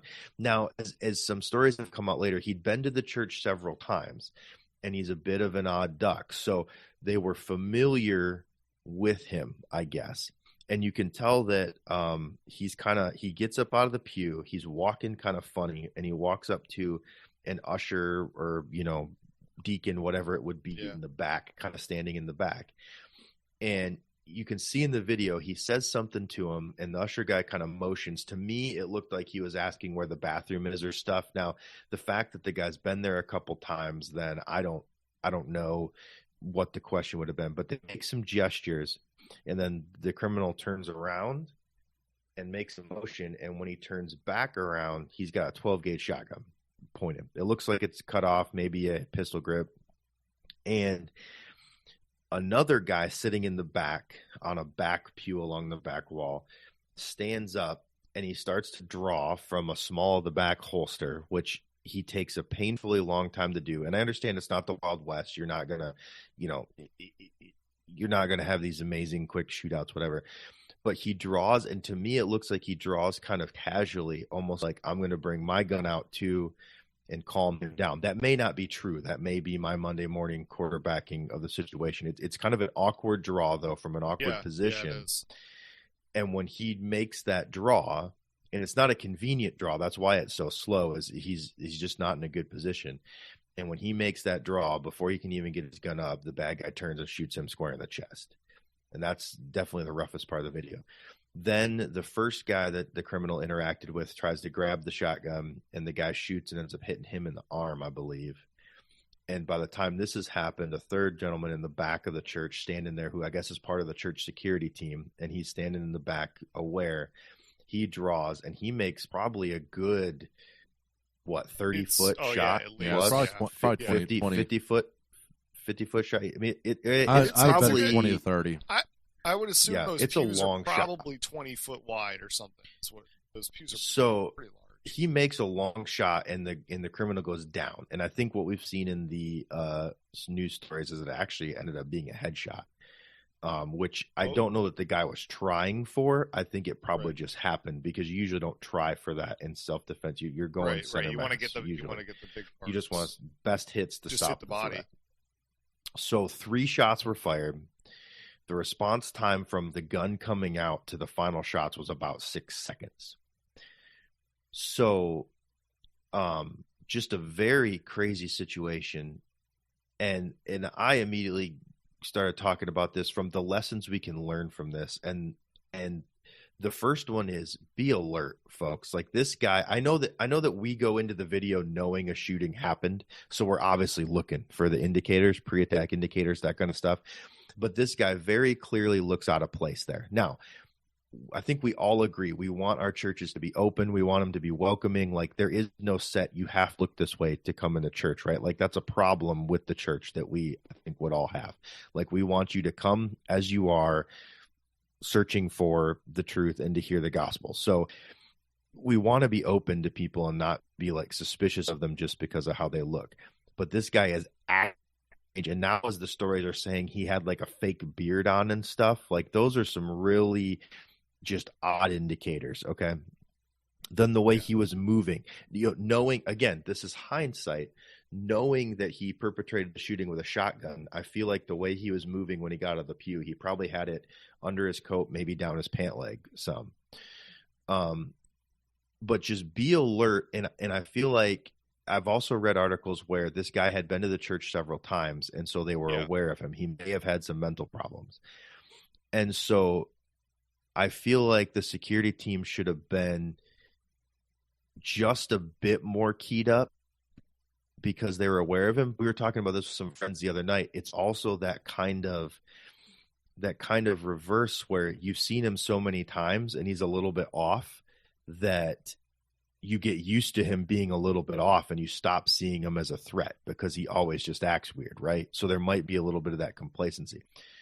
And then the second, I think the response time though was fast enough. Like it was like the response time was fast to deal with the situation. The thing is from I just actually counted this, so I just watched it a couple of times. From like the start where he pulls out the shotgun to the final shooting is 7 seconds. Yeah, it's 7. It's very fast. The response time is very fast. And like I think it's like 3 seconds, 3 or 4 seconds is him pulling out the shotgun and then waving it. From the first shot to the last shot is exactly like it's either just less than 3 seconds or 3 seconds exactly, because it's literally one shot, 2 shots, and 3 shots, and it's gone. don't get me wrong, especially for in church volunteer security guard, as church members, the response was very, very good as far as response time. Alertness might have helped in a few ways. For example, the first guy who stands up to confront him,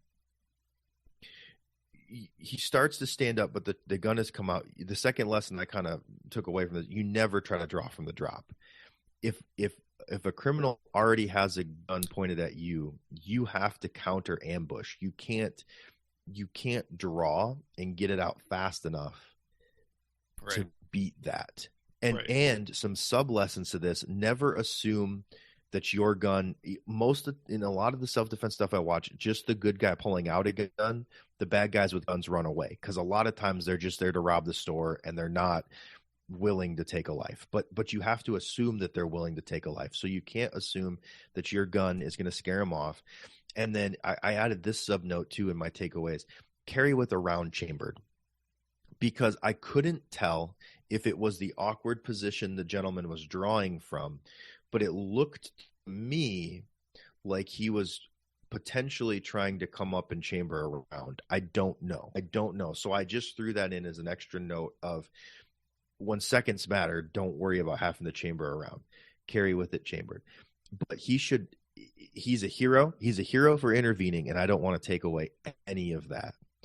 I feel like lessons for those of us that want to protect our loved ones and our fellow church members and whatever is, if a guy has a drop on you and there are other armed members of the team around, don't try to pull your gun out, because that's not going to end well for you.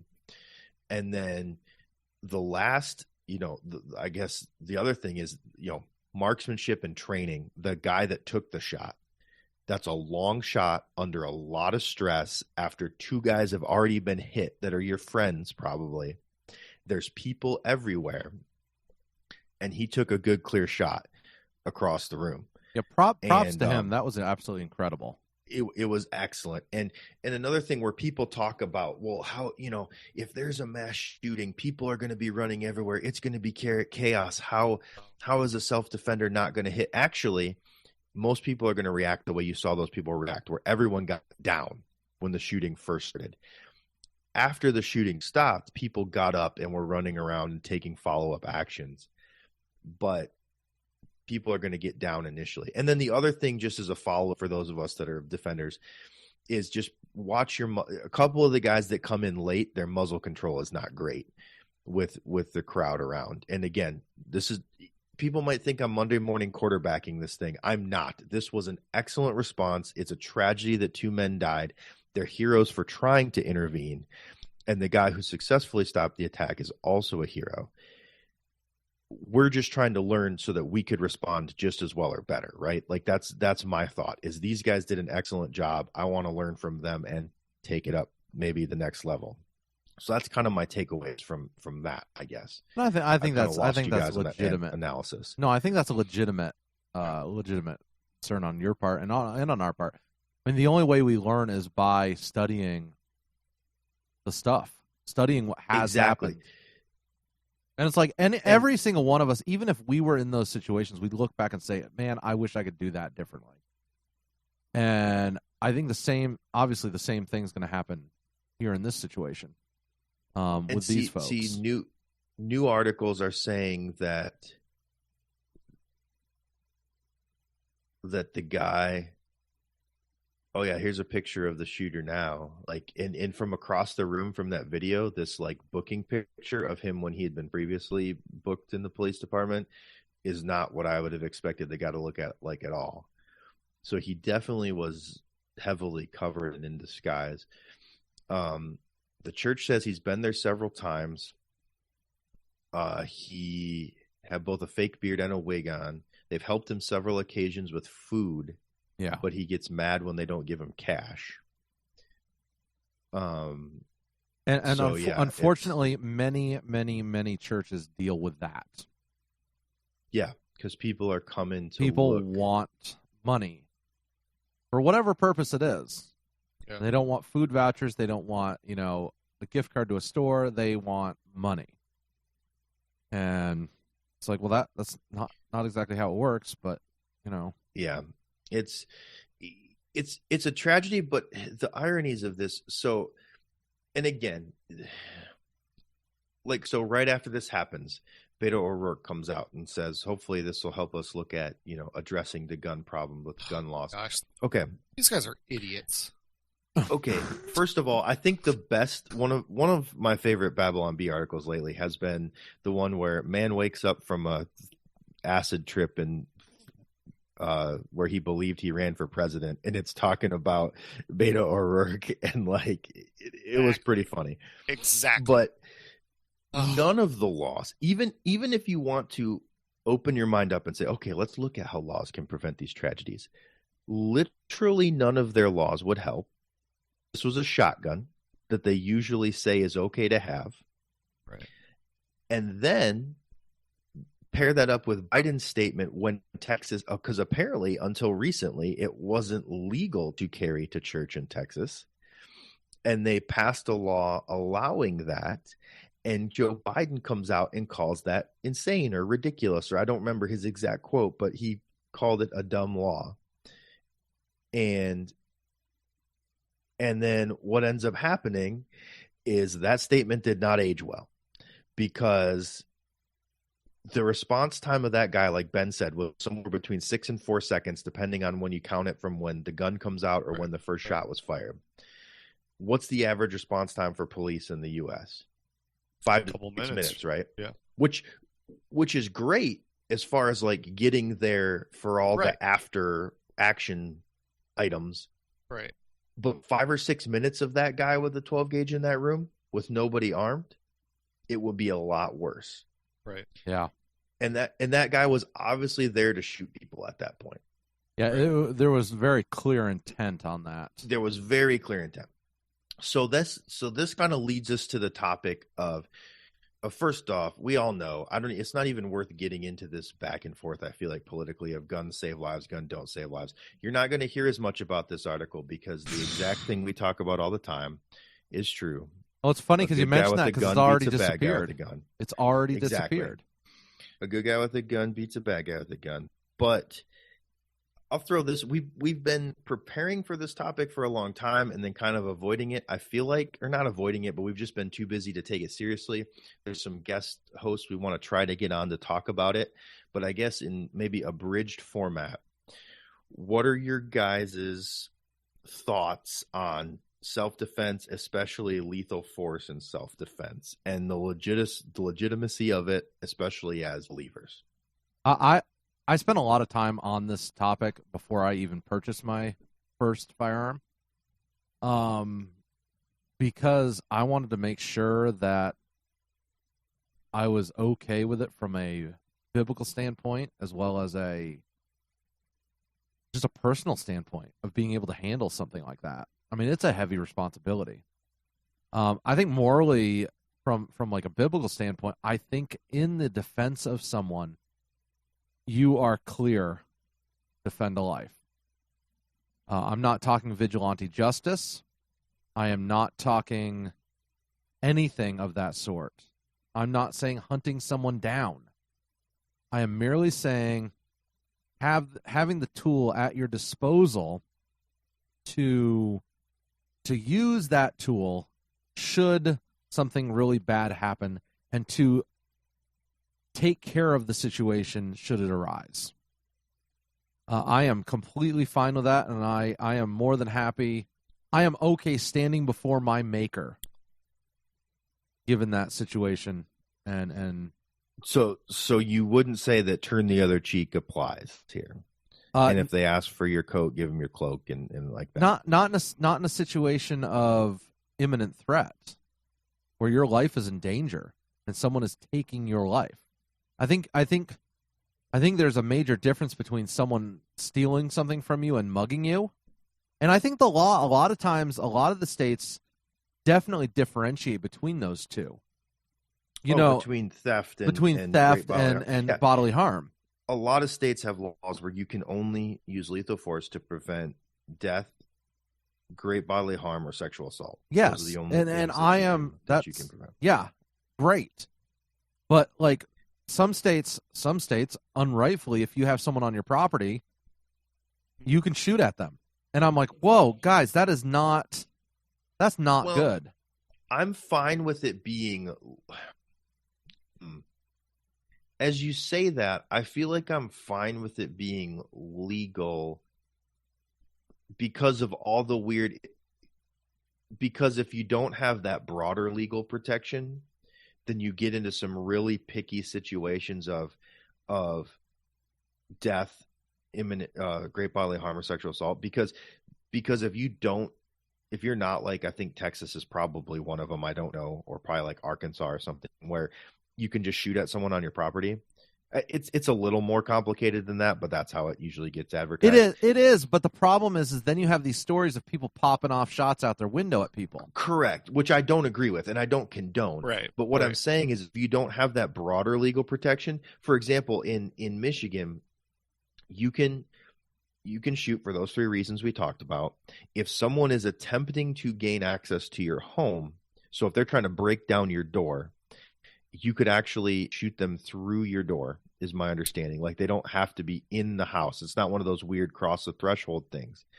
And again, I'm not saying that I condone shooting through your door, but I'm saying, now, if you hear somebody out in your garage that's not attached to your house stealing your stuff, if you're not going to Swiss cheese your wall, you're not going to shoot them. You're not going to shoot them. But here's the thing: I would want to be able to go confront them, not to kill them, but to say, "Hey, I know you're here, and get out of here. The police are coming," or whatever. Like, I want to confront somebody and still stop them from stealing my stuff. I don't necessarily want to kill them, but I'm not going to be an idiot and go confront them without a firearm.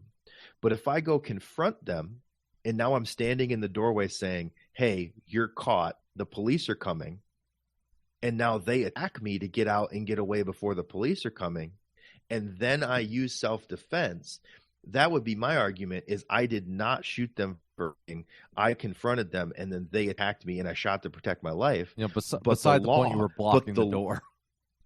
But that's my property, and you're stealing it. I should have the right to trap you here till the police go arrest you. And that's where the states that allow you to shoot in defense of property will cover you, and states that don't allow you to shoot in defense of property, you'll end up getting in trouble for going and confronting someone for taking your stuff. And I don't really think that's acceptable, that you should have to not confront someone for taking your stuff. You didn't escalate it to the lethal level, they did. And I feel like those rules of escalation should be in your favor, and they're not in a lot of places. But I agree. think you're right. I agree.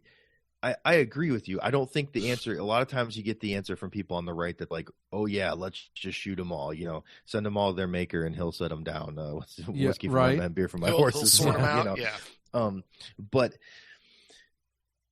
I think I agree with you, Mathis, that you kind of have 2 sides to it, and it is a very fine line to walk. I don't think I was that much of forethought to think through a lot of those things necessarily before I went out and got my first handgun for self-defense, but it's definitely something that I've thought about and addressed along the way. And I do feel that it is acceptable and it's the right thing to protect life in that way. See, I think, I don't know, again, property, I don't necessarily think, like, if you want to take my stuff, take my stuff. The thing is, I'll help you pack it. I mean, I'm calling the cops, but I'll help you pack it.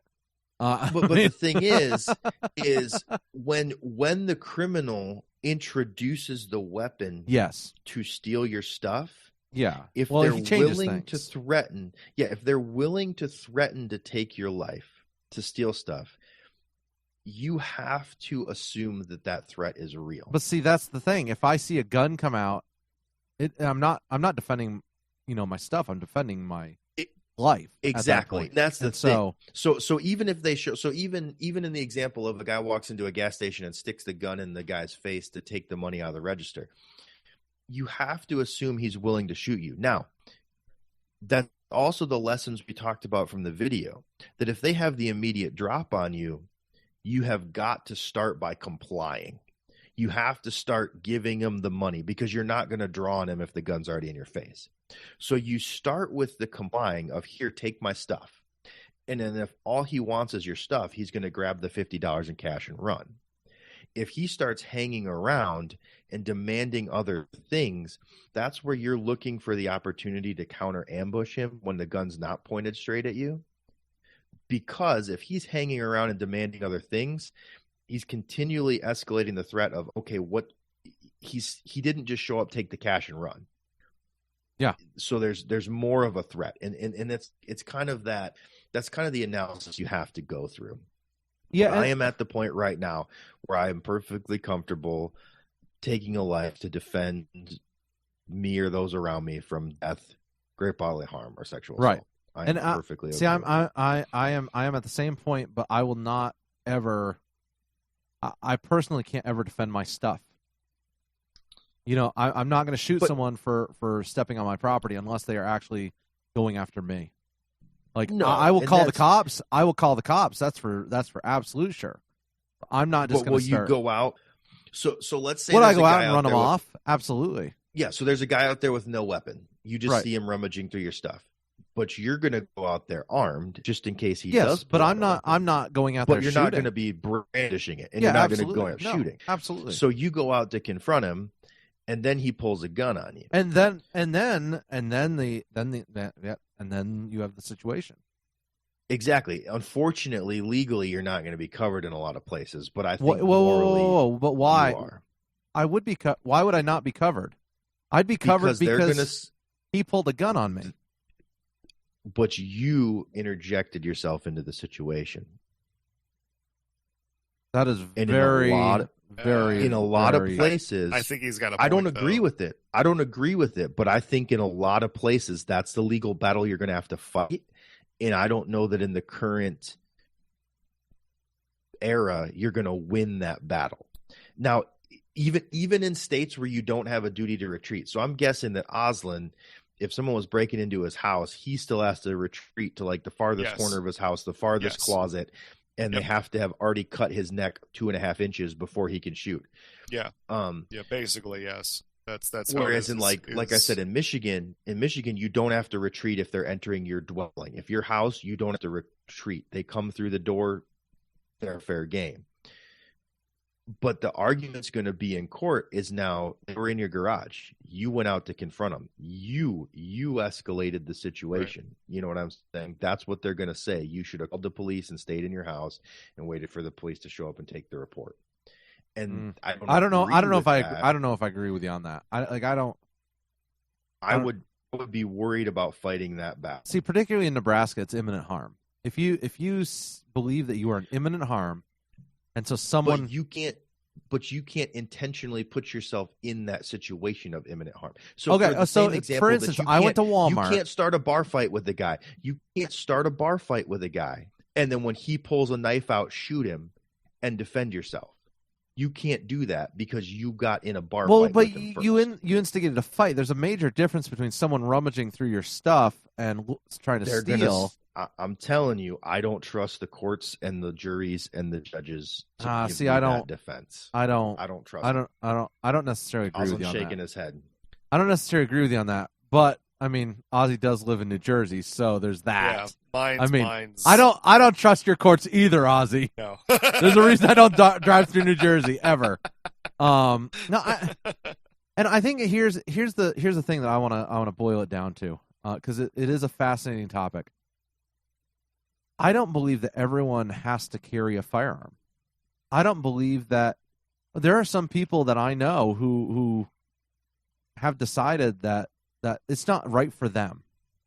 No, yeah, it's everyone's individual choice. I respect that.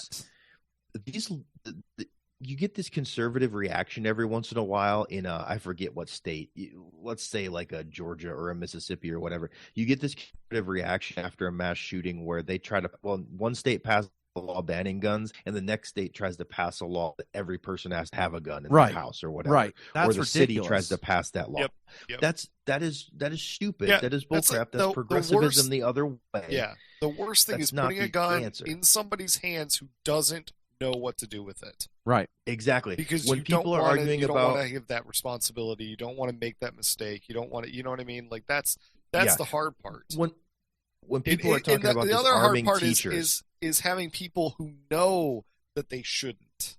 Yeah. You know what I mean? Like that's the other thing that you run into is you have people that are like, I'm fine with having a gun, I'm fine with it, but they're putting themselves into a place where they shouldn't be because they're not taking the responsibility. Now I will tell you, like with talking, and I always loved guns. Always loved guns. They were the coolest thing. My parents didn't have them, but always loved them, always thought they were great. And realistically, until I actually thought it through and had conversations with people, it was always like, oh yeah, I want to conceal carry a gun, I want to do this, I want to do that. And then you're like, do you realize the amount, like how weighty that is? You have to be willing to take a life, right? To potentially take somebody's life. That is not a light thing at all. I think I've told you guys this on the show. There are days that I don't carry because I am not ready that day to do that. Take that responsibility.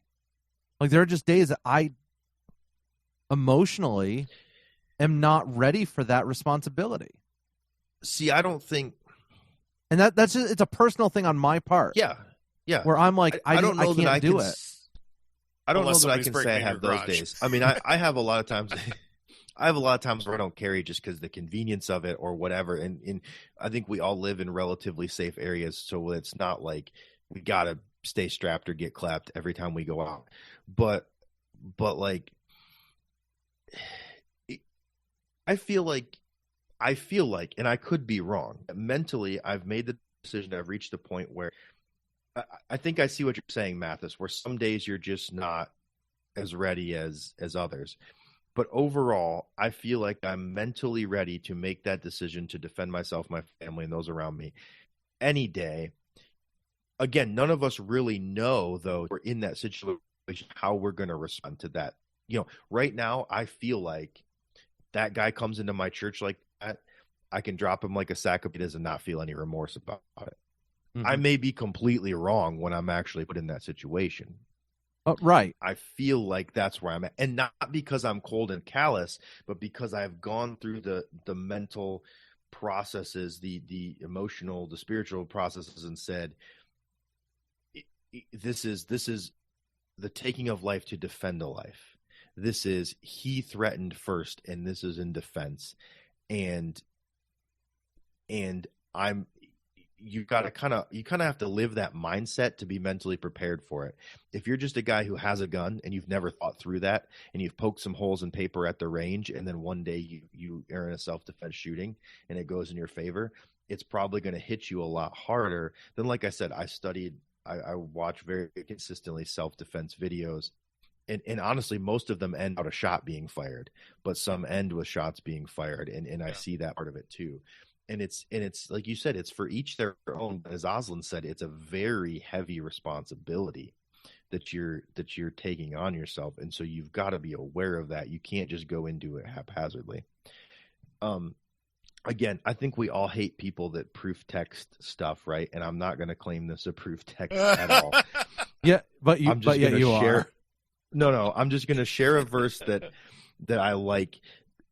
Again, it may be mandated things. I think throughout Scripture we see times where at least God tells people and the leaders of his people to engage in self-defense type actions, right? And I'm not saying that we can claim what he tells David to go wipe out this country.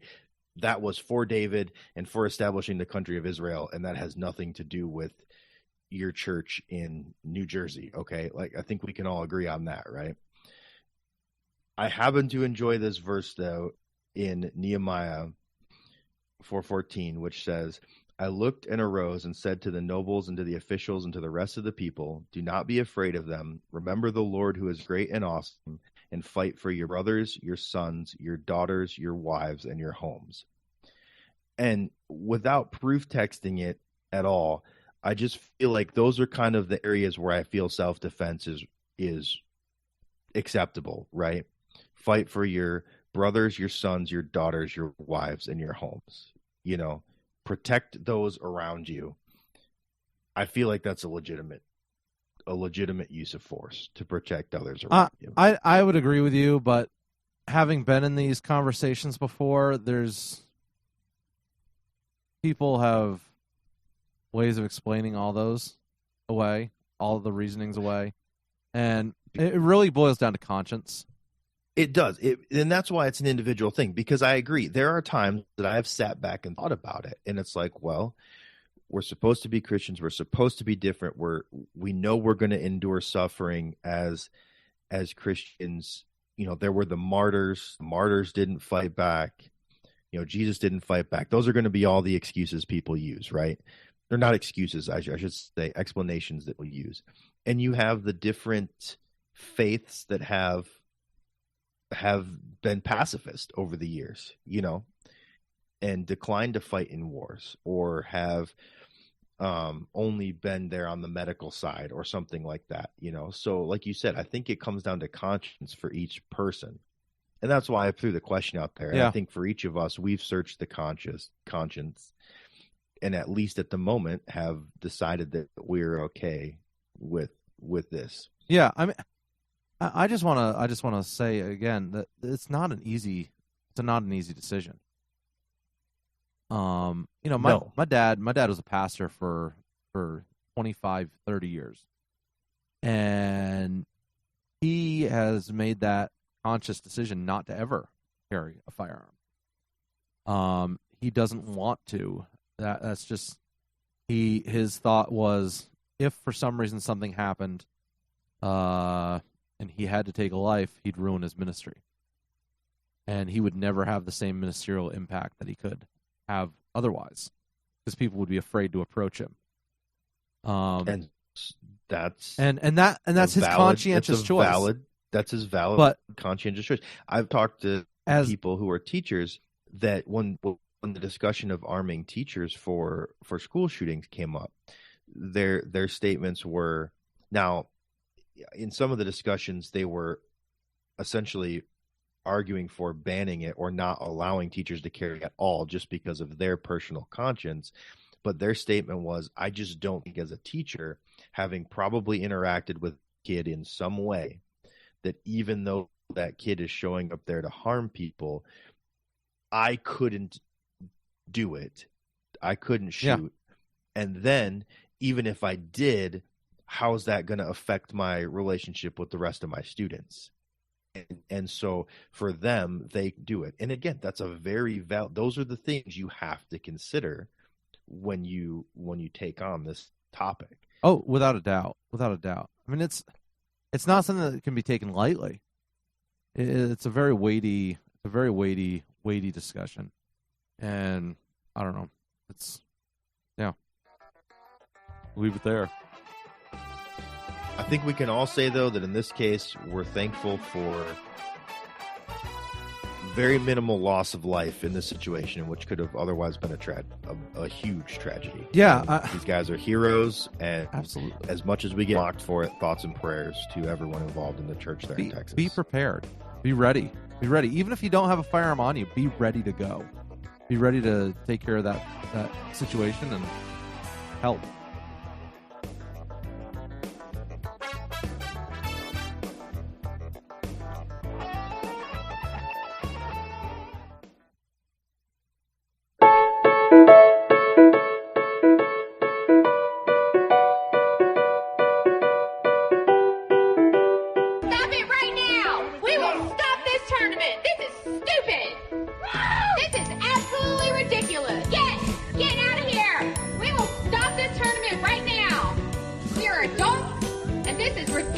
It is a cornhole tournament fundraiser.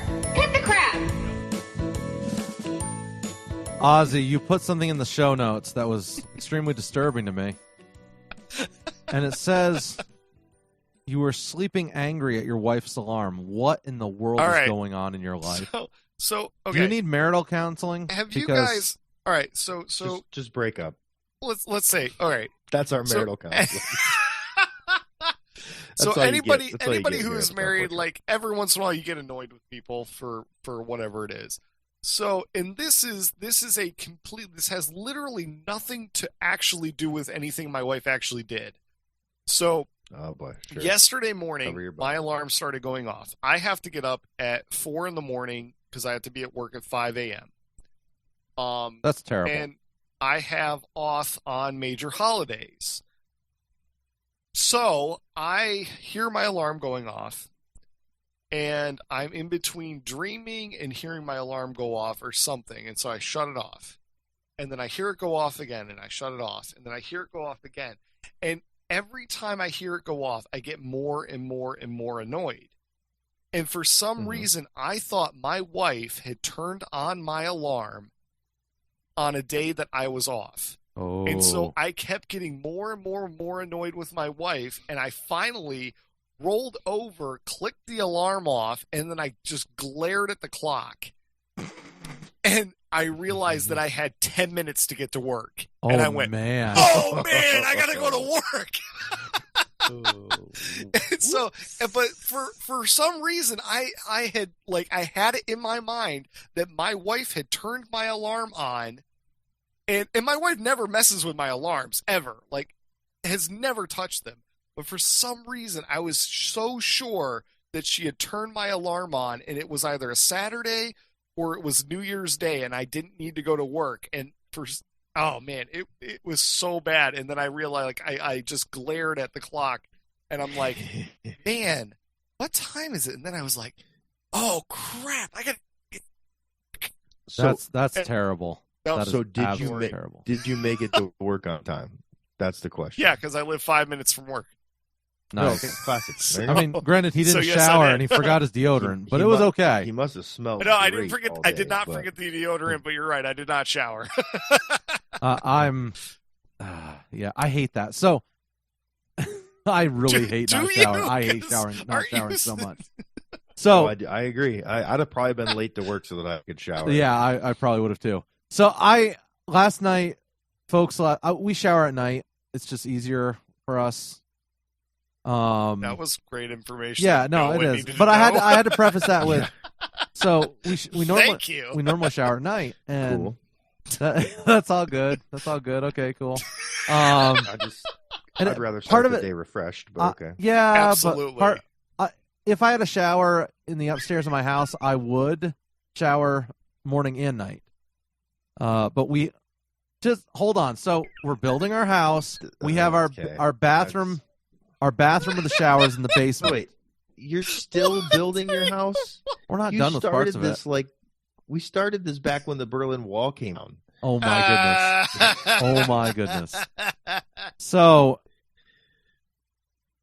wow, I totally lost train of thought. Where are you going with that? So, all right, you would shower twice a day. Yeah. Oh yeah. If I had a shower upstairs, which is getting done when we get back from vacation.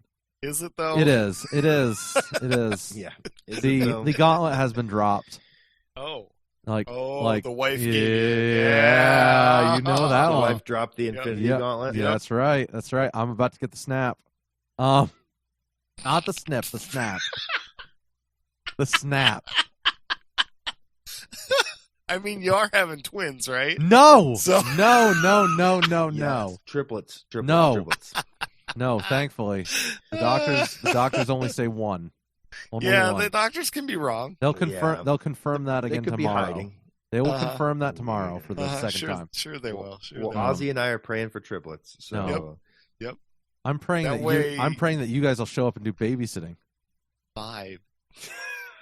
Yeah. 5. Heck no. Jeff's like, I don't do that stuff. Anyways, last night, because of our New Year's Eve festivities and having a couple people over, I didn't get a shower last night, so I feel like garbage this morning. That's why you take it in the...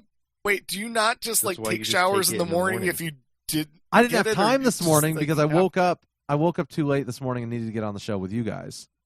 And so I will, as soon as this show is over, be going down to shower because I'm feeling bad, guys. I can see the flies. I know. It's bad. Right? It's Is bad. that why your kids and your wife haven't come up at all? Oh, no. Alyssa came up and brought me pancakes. and bacon. Ran back down. And she ran away. They normally do. They normally do that anyways. Guys, do you still have your Christmas trees up? Absolutely not. Yes. It is, by up, it is up in the attic again, yes. I walked into the house yesterday after coming home from work, and the tree was gone. And I was like, well, nice. What? Yeah, all the Christmas stuff was put away. Nice. Like, wow. We will probably end up doing that today, unfortunately. I think that'll be the task today. No football for you. Yeah.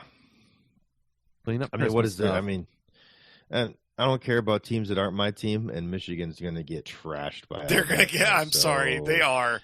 I'm sorry. So Even in Alabama's state of stinkiness that they are in, they're still going to trash Michigan. So, what's football? I hate to And say the that. Lions managed to lose their last game of the season with no time left on the clock. Let it get it in. So, What about those Patriots? What about them losing to the Dolphins again? What in the world? All right, see, this is what needs to happen is obviously the Dolphins know something about the Patriots that no other team in the NFL knows. They're pulling a Belichick. They probably or something. recorded them. Because this is like the third year in a row they have lost to the Dolphins, and It's so ridiculous. Love it. It's so ridiculous. I love it. Brady's like, I didn't sleep last night. And it's like, what? Yeah, right.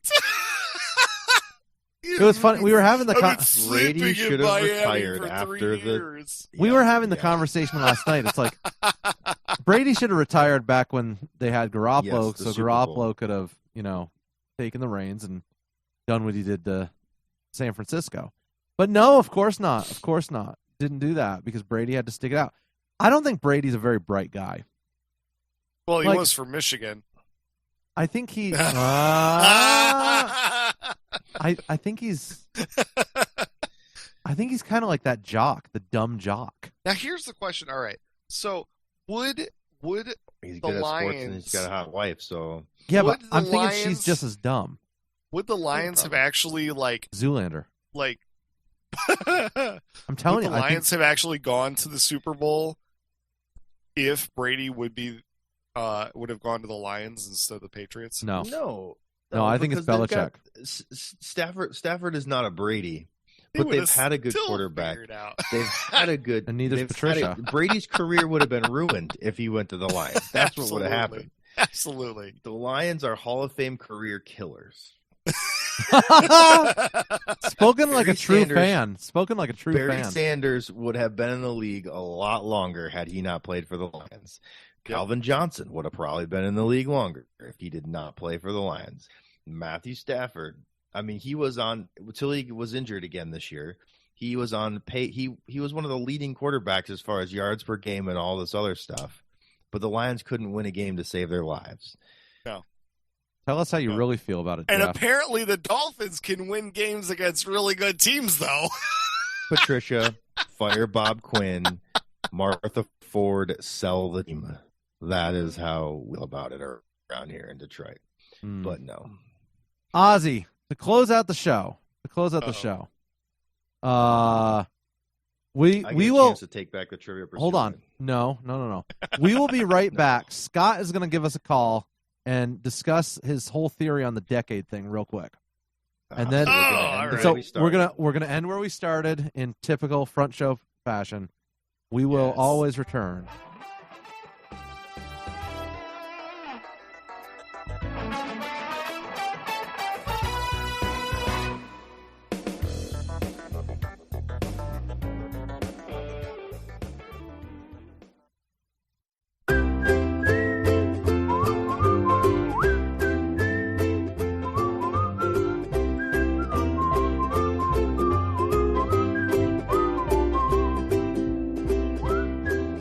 So we are back. Ozzy, you compared us to Michigan. What were you saying earlier? I completely don't remember what I said. I know you don't remember it. I think he said Tom Brady was smart for Michigan. Oh, yeah, that's right. No, I said, what did I say? I said, we're like the Lions. Yes. We stink, but you can't get rid of us. That's true. It's very true. That is true. So earlier in the show, I think it was first segment, we were talking about the whole decades thing. And I suggested, based on a conversation I had last night, that the decade hadn't started yet. Is that right? I mean, we've got Scott on the line. Am I getting that right, Scott? Yeah, so on the Gregorian calendar, which is what we operate on, Anno Domini, there's no year zero. So the very first year is year one. So your first decade actually runs 1 through 10. So the 202nd decade will start January 1st of 2021. Interesting. So everyone's all like the decade's over, and so it's technically not? Per the calendar, it is not. But per the numbers, it is.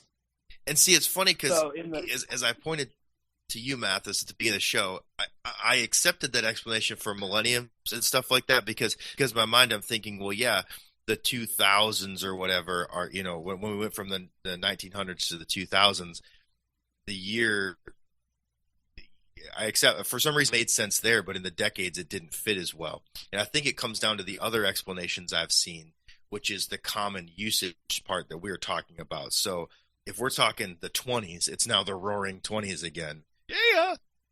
Ozzy, for some reason, excited about that. Is part of the 20s for the vernacular that way. So in that way, a decade has started. But he is correct with the calendar thing. That's year zero. It really. I'll be honest. That became incredibly common in the 1900s that we started referring to decades by the last two digits as the 80s or the 70s, which of course once we got into the 2000s didn't make sense anymore. Well, now we've got the zeros. And then the 10s again, now the 20s again. So we had to name them something different, the 2020s. Well, the 20s can start to make sense again, but yeah, the zeros and the 10s really didn't make. We just had to call them the 2000s and the 2010s. It just didn't fit with anything else. Did we actually ever call it the 2010s? I mean, I don't know what anyway. It was just assumed. It was just an awkward 10 years that we just couldn't. It's kind of like growing up, though. That first 20 years is always weird. It was the puberty of the century. Yeah, exactly. Yeah. It's the childhood of the century. It's just a little weird and grows into its own. Teenage years are always rough. Thanks, Scott, for calling and letting us know that. I appreciate that. I couldn't explain it as well as you did. I said something about numbers and base math, and it was terrible. I knew what you were going for.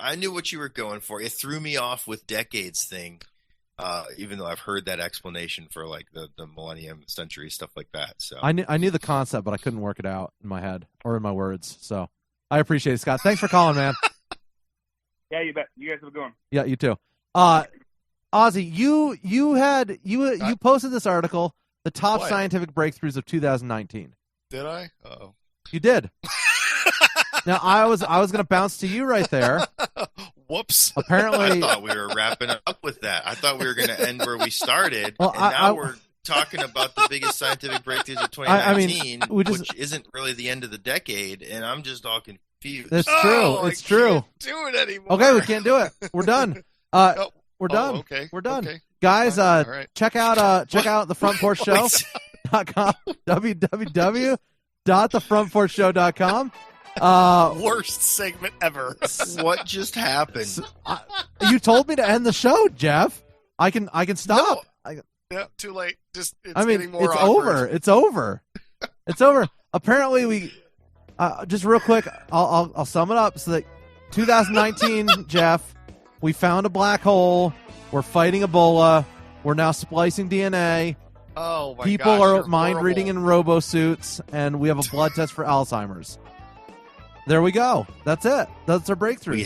We have found a black hole. We found a black hole. We didn't find a black and hole. It's right here. Oh my gosh. It's this show. Yes. It's the middle of Aaron's face is what happened. iHeartRadio, iTunes, Google Play, Google Podcast, Stitcher, iHeartRadio. I already said that. Yep. We'll catch you next time, guys. That black hole sucking in everything. We'll catch you later. Bye-bye.